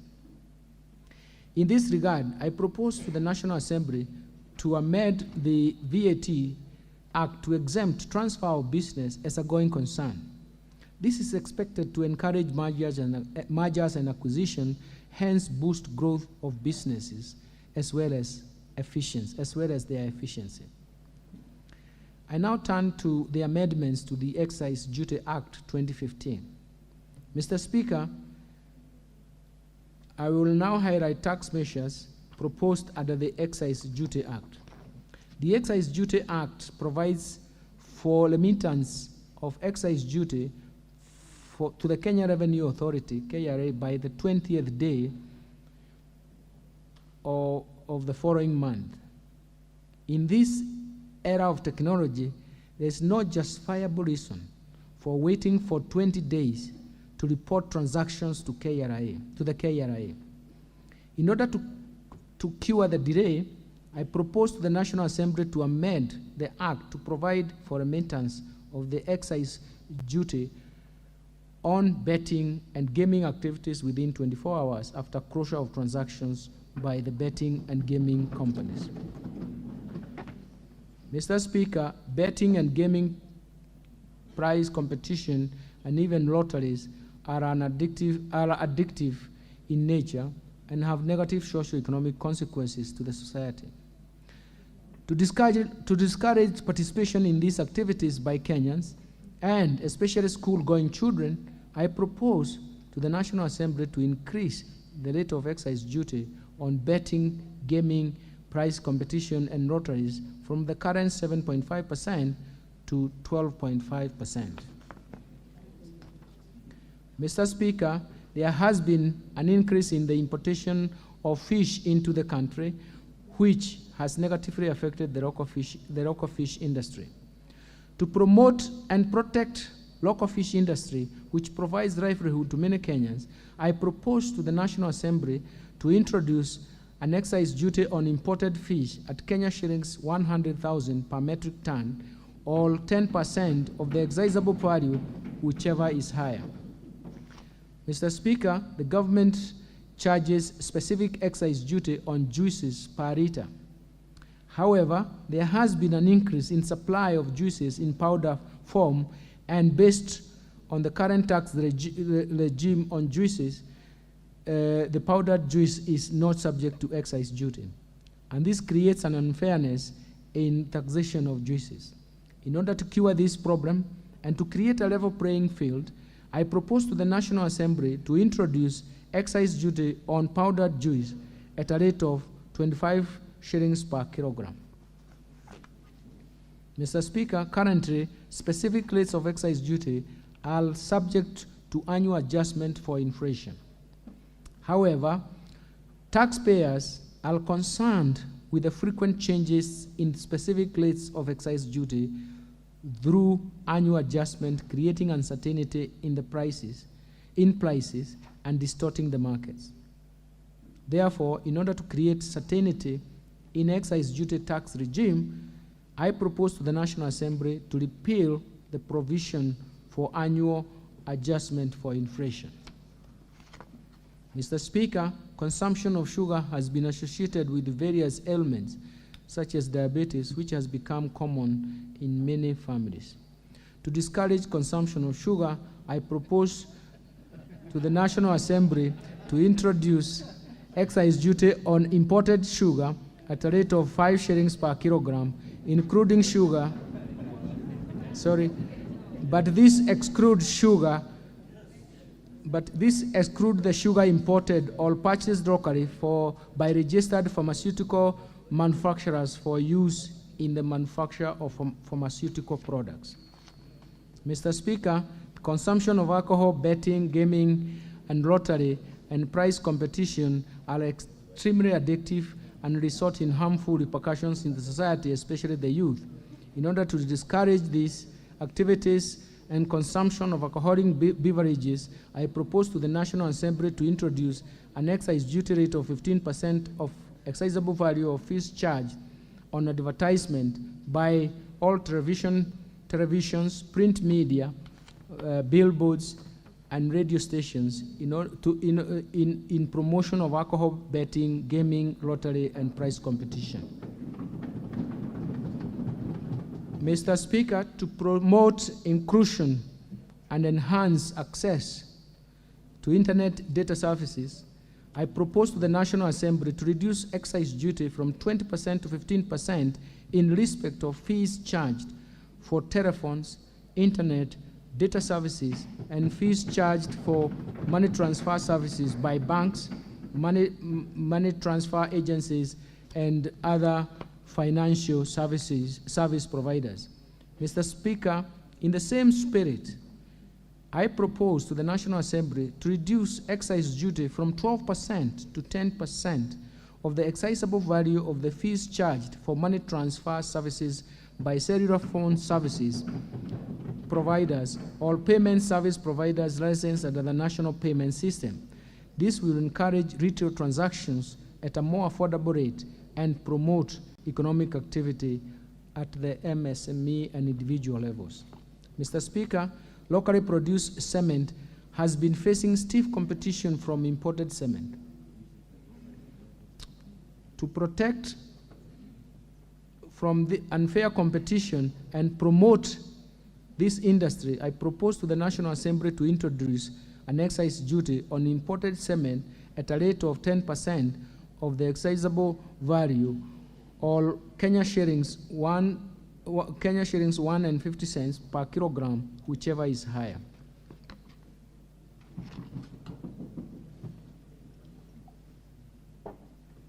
Mr. Speaker, there has been an increase in the importation of furniture, especially office furniture, which has negatively affected the local carpenters and artisans, considering that there is enough local capacity to make furniture. In order to protect local carpenters and artisans, I propose to the National Assembly to impose an excise duty on imported furniture at a rate of 30% of the customs value, excluding furniture originating from East African community countries. Mr. Speaker, Kenya has sufficient local capacity to produce paint, varnishes, and lacquers. However, proliferation of cheap imports has reduced competitiveness of locally produced paints, varnishes, and even all the other products associated. To protect the local paint manufacturers, I propose to the National Assembly to introduce excise duty at the rate of 15% of the excisable value of imported paints, varnishes, and similar products. I now turn to amendments to the Income Tax Act. Mr. Speaker, let me highlight the proposed changes under the Income Tax Act. The current interest deduction restriction based on earnings before interest, taxes, depreciation, and amortization was introduced in 2021 to discourage tax planning. This restriction currently applies to both local and foreign financial institutions. Mr. Speaker, I have received proposals from taxpayers who borrow loans from local financial institutions indicating that the restrictions discourages their access to credit. To address this concern, I propose to the National Assembly to exclude interest on loans borrowed from local financial institutions from interest deduction restriction.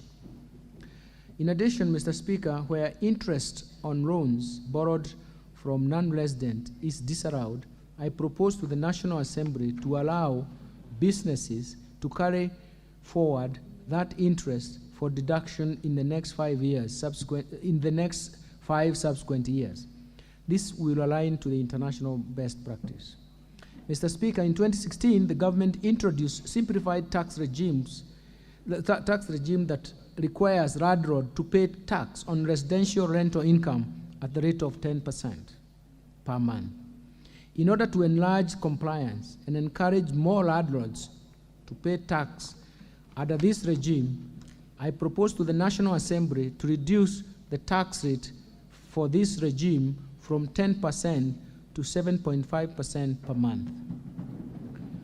Mr. Speaker, in order to support startup companies, I propose to the National Assembly to amend the Income Tax Act to defer the taxation of gains on shares offered to employees in lieu of their salaries in a startup company for 5 years, all till the date employment ceases, or till the date of sale of the shares, whichever comes earlier. Mr. Speaker, upon retirement, most senior citizens have no access to medical cover and spend their literal savings on healthcare services. In order to encourage employees save for their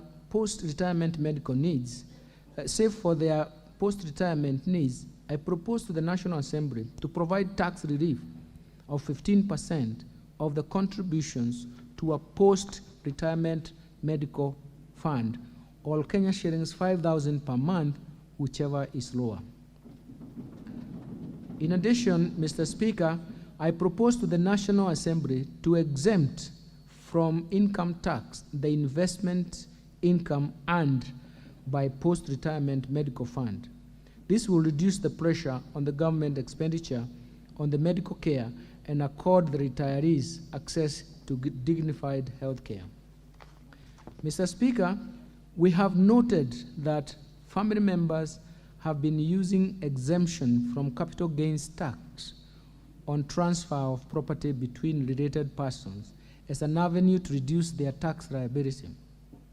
In order to remedy the situation, I propose to the National Assembly to change the base of capital gains tax from the sale of property to be the original cost before the transfer to the family member in instances where a property is transferred to a third party within a period of less than 5 years.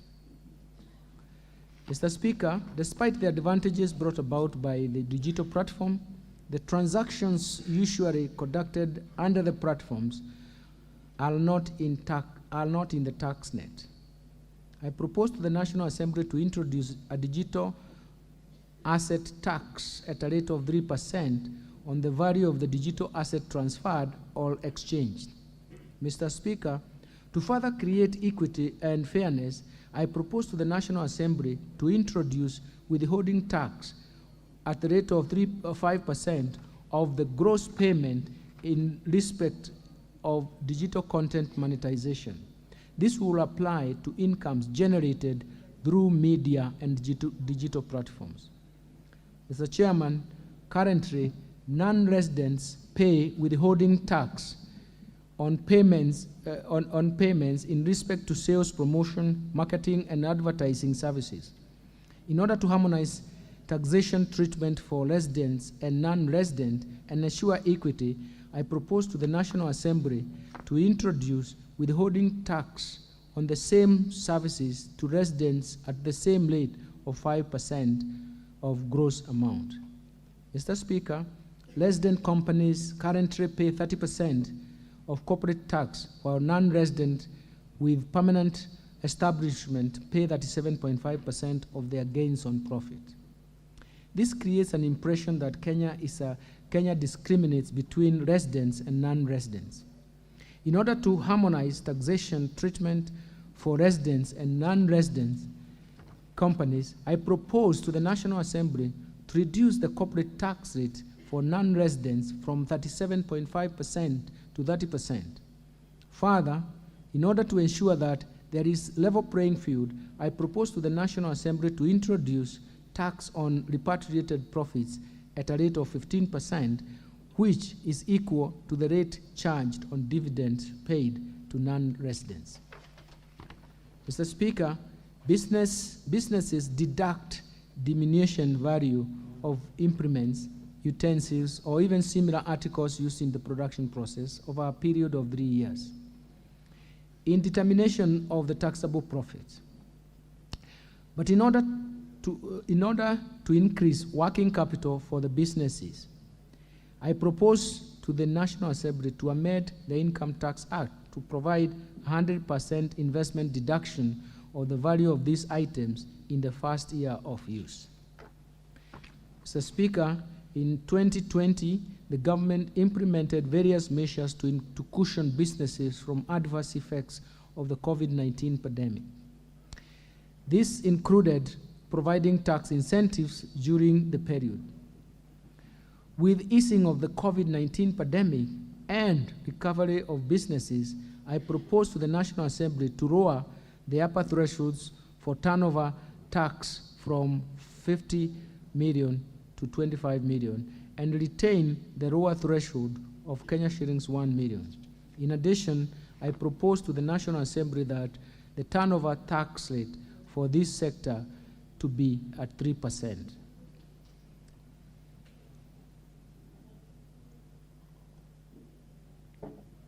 Mr. Speaker, last year, the government provided various tax incentives to promote local manufacturing of human vaccines.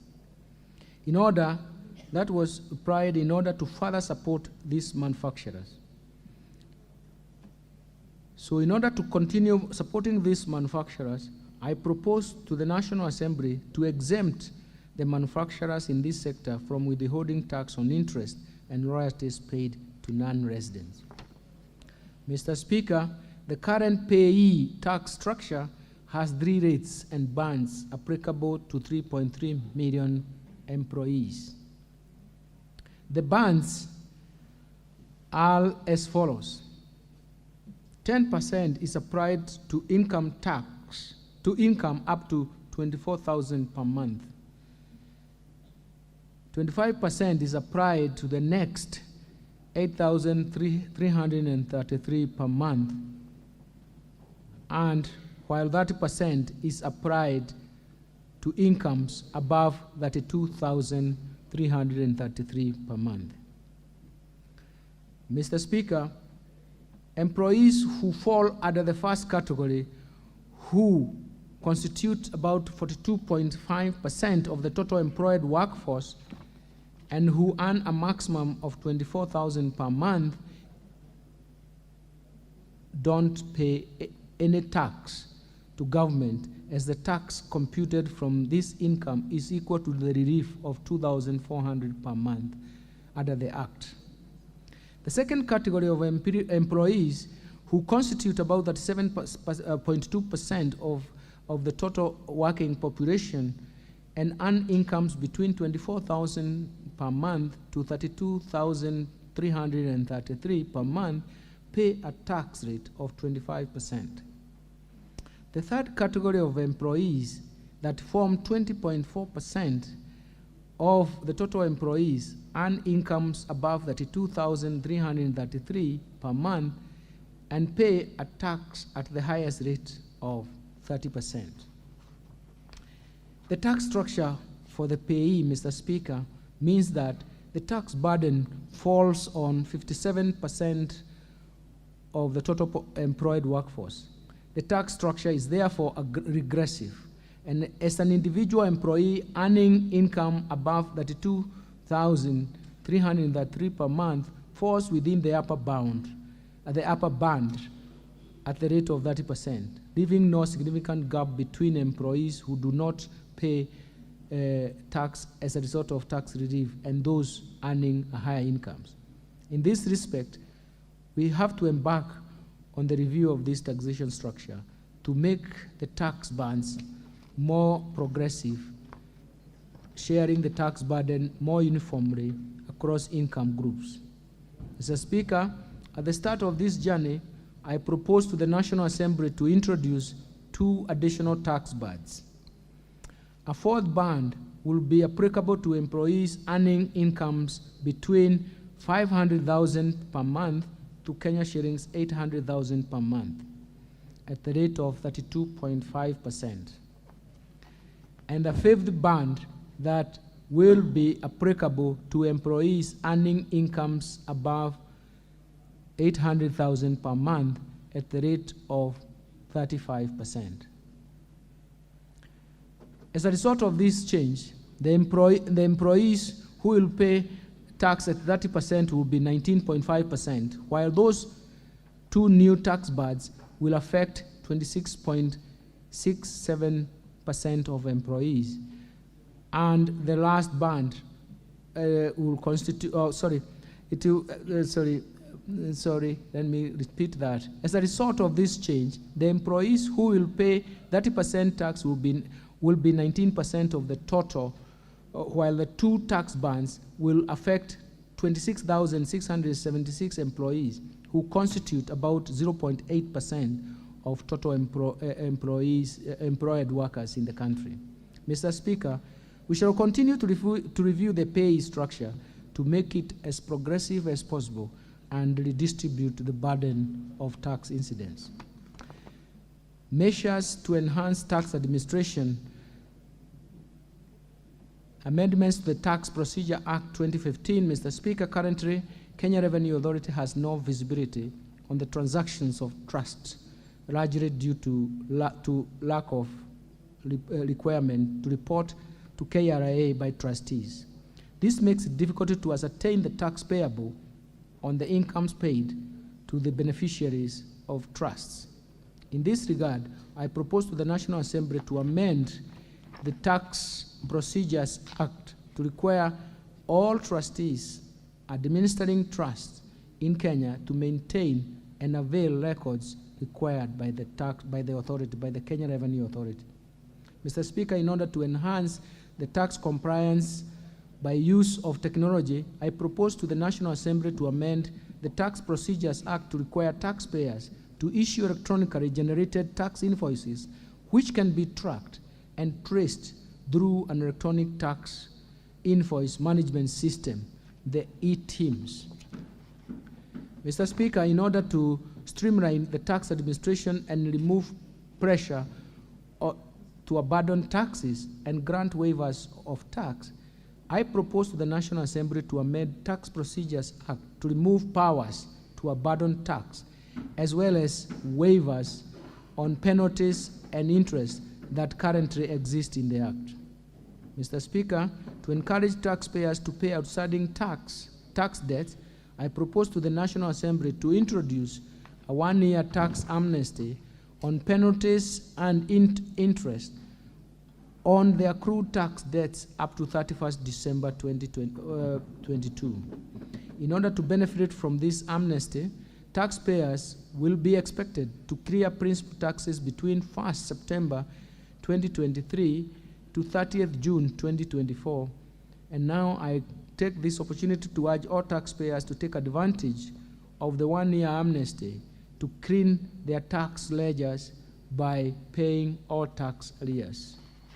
Mr. Speaker, in order to enhance the power of the Commissioner General to correct taxes from non-compliant taxpayers using agency notices, I propose to the National Assembly to amend Tax Procedures Act to expand the scope of agency notices to cover default in payment of installment taxes, in installment taxes, and in situations where taxpayers has made self-assessment and submitted tax returns but has failed to pay the taxes on due date.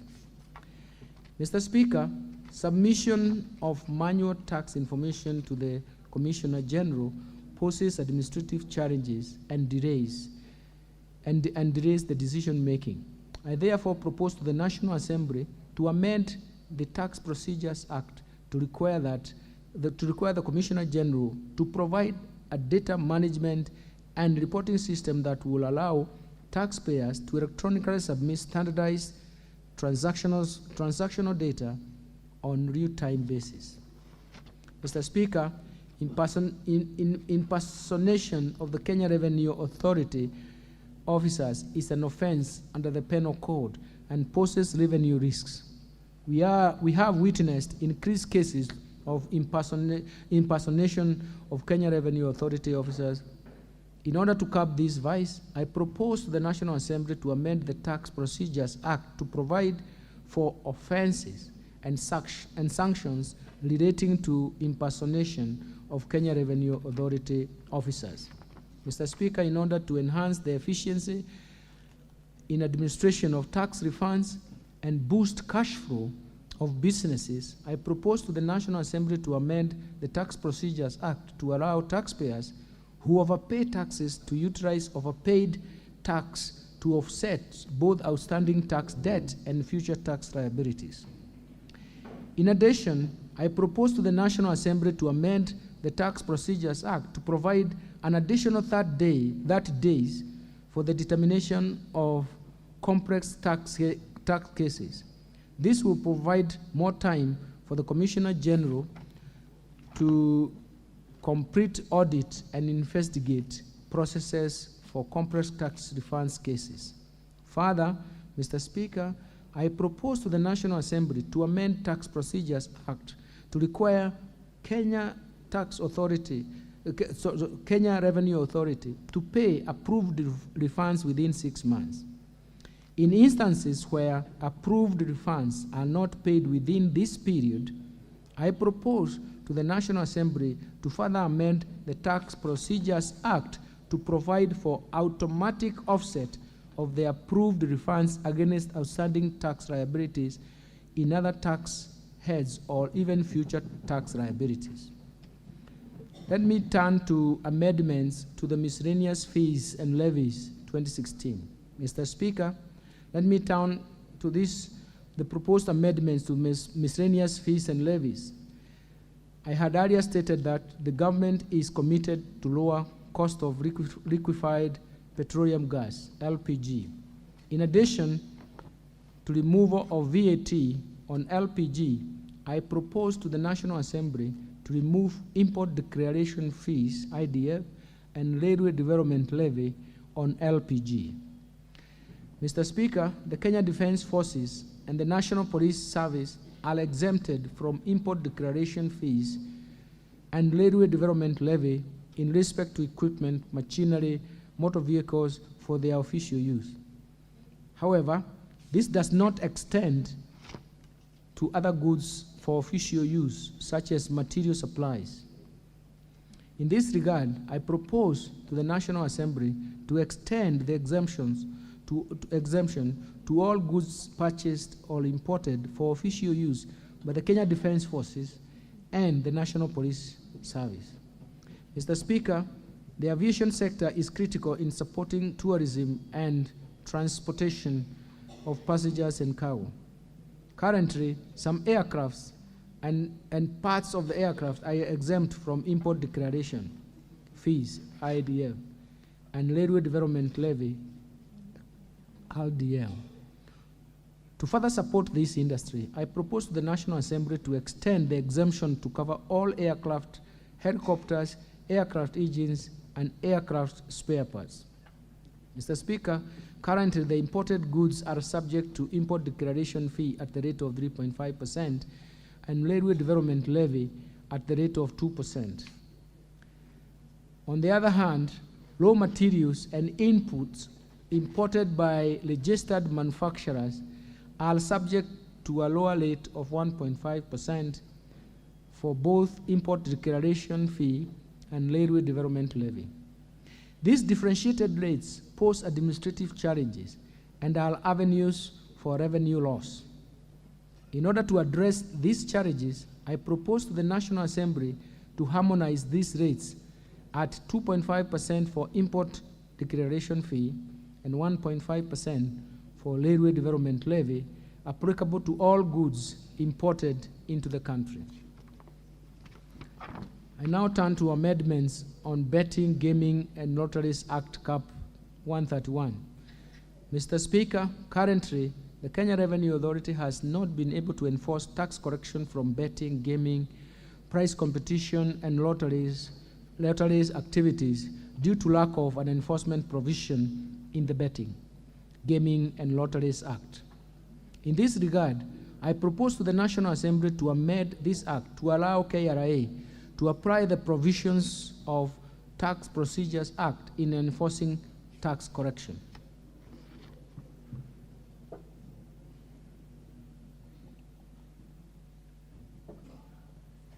Let me now turn to amendments to the Employment Act.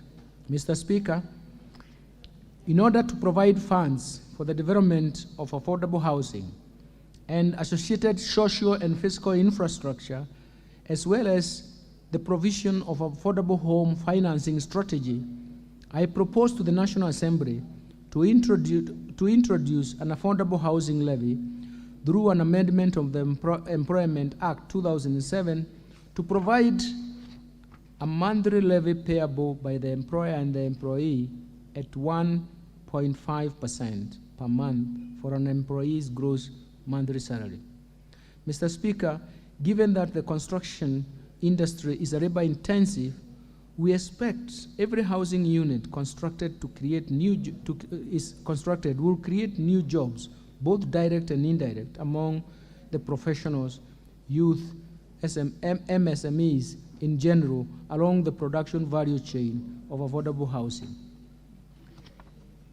In order to support enterprises and businesses operating in the special economic zone, Mr. Speaker, through government support, the special economic zone and export processing zone continue to position our manufacturing sector at a pace as pace setters in the region through exports and manufactured goods.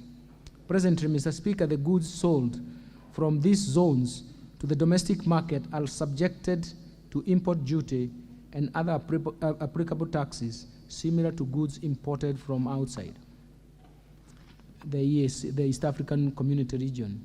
This taxation does not differentiate whether the inputs or raw materials used to produce such goods originate from the customs territory or from outside the customs territory. In order to enhance the market access, I propose to the National Assembly to amend the Export Processing Zone Act and the Special Economic Zone Act to exempt from import duty goods produced from the Special Economic Zone and Export Processing Zone that use inputs or raw materials originating from the customs territory when sold into the domestic market. This will encourage enterprises operating in the zones to purchase raw materials or even inputs from the domestic market. Mr. Chairman, Mr. Speaker, in conclusion, it is clear that Mr. Speaker,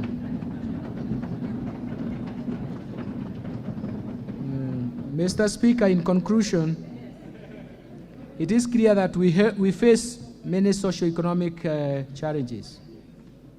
The global economy may take a long time before output gap is crossed, and the cost of living may take a long time to be felt.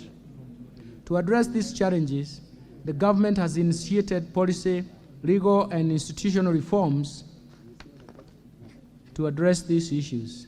His Excellency the President has already led the way. Under his leadership, we have already laid a firm foundation for the bottom-up economic transformation agenda. The policies spelled out in this budget builds on a momentum for the envisaged transformation that will lead to improved livelihoods for all Kenyans. I therefore urge Kenyans to join hands in making this transformation journey a reality. Thankfully, our country is endowed with the necessary resources and human capital to confront the contemporary economic and social challenges and create a momentum for not only a higher and sustainable but also inclusive growth trajectory, but also create decent jobs, reduce poverty significantly.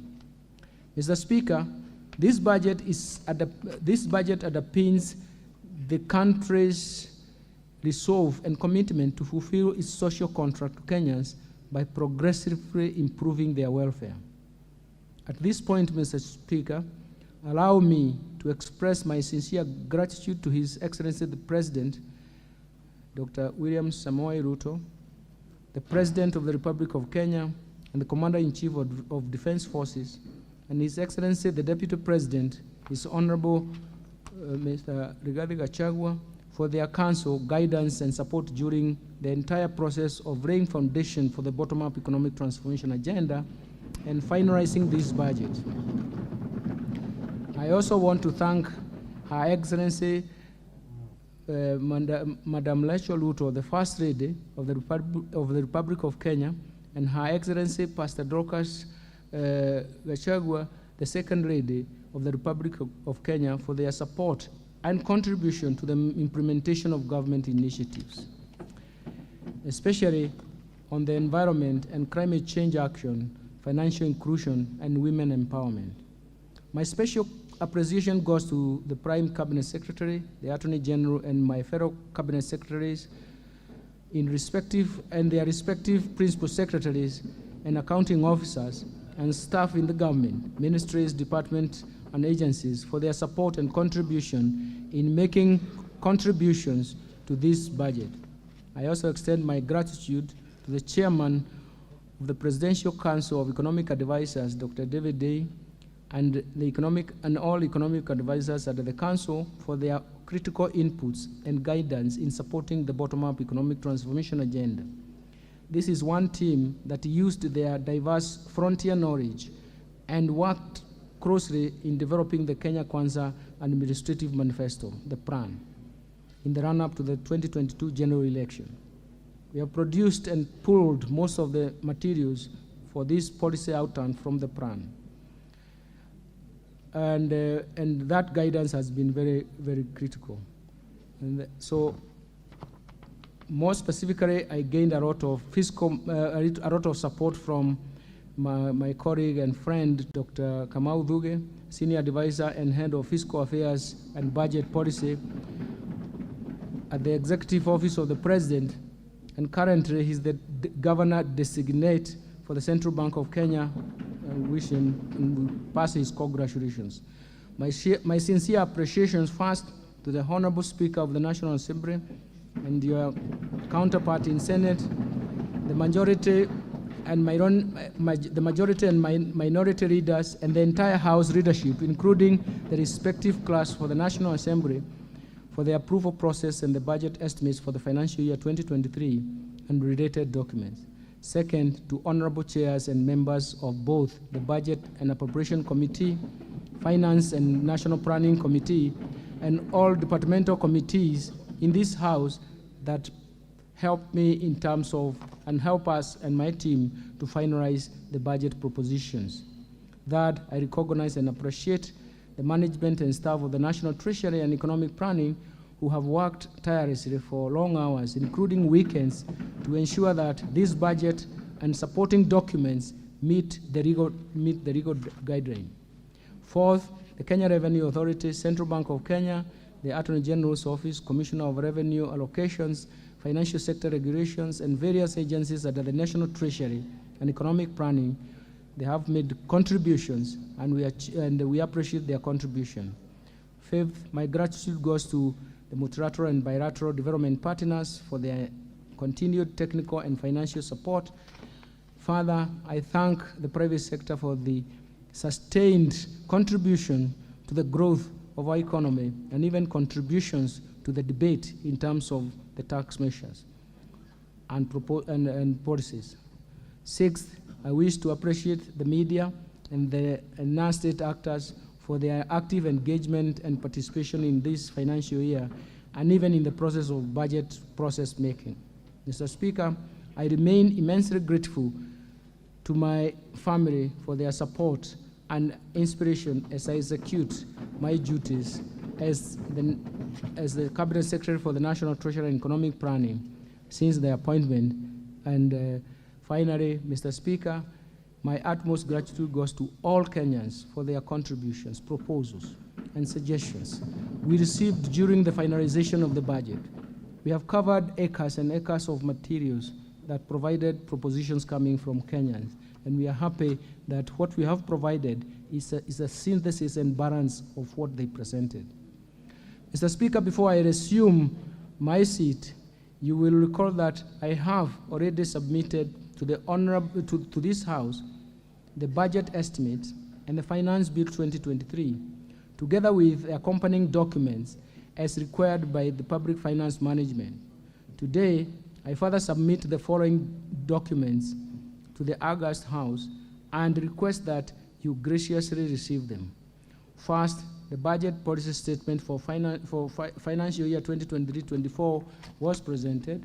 The 2023 budget policy statement, estimates of revenue, grants and loans, financial statements for 2023-24 budget, medium-term debt management strategy, budget highlights for Mwananchi Guide for the financial year 2023-24, statistical annex for the budget statement for the 2023-24 financial year.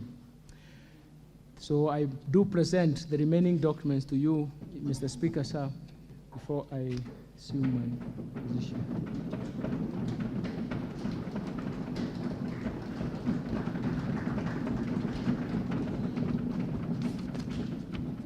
Thank you, Your Honorable Speaker. I now take my seat.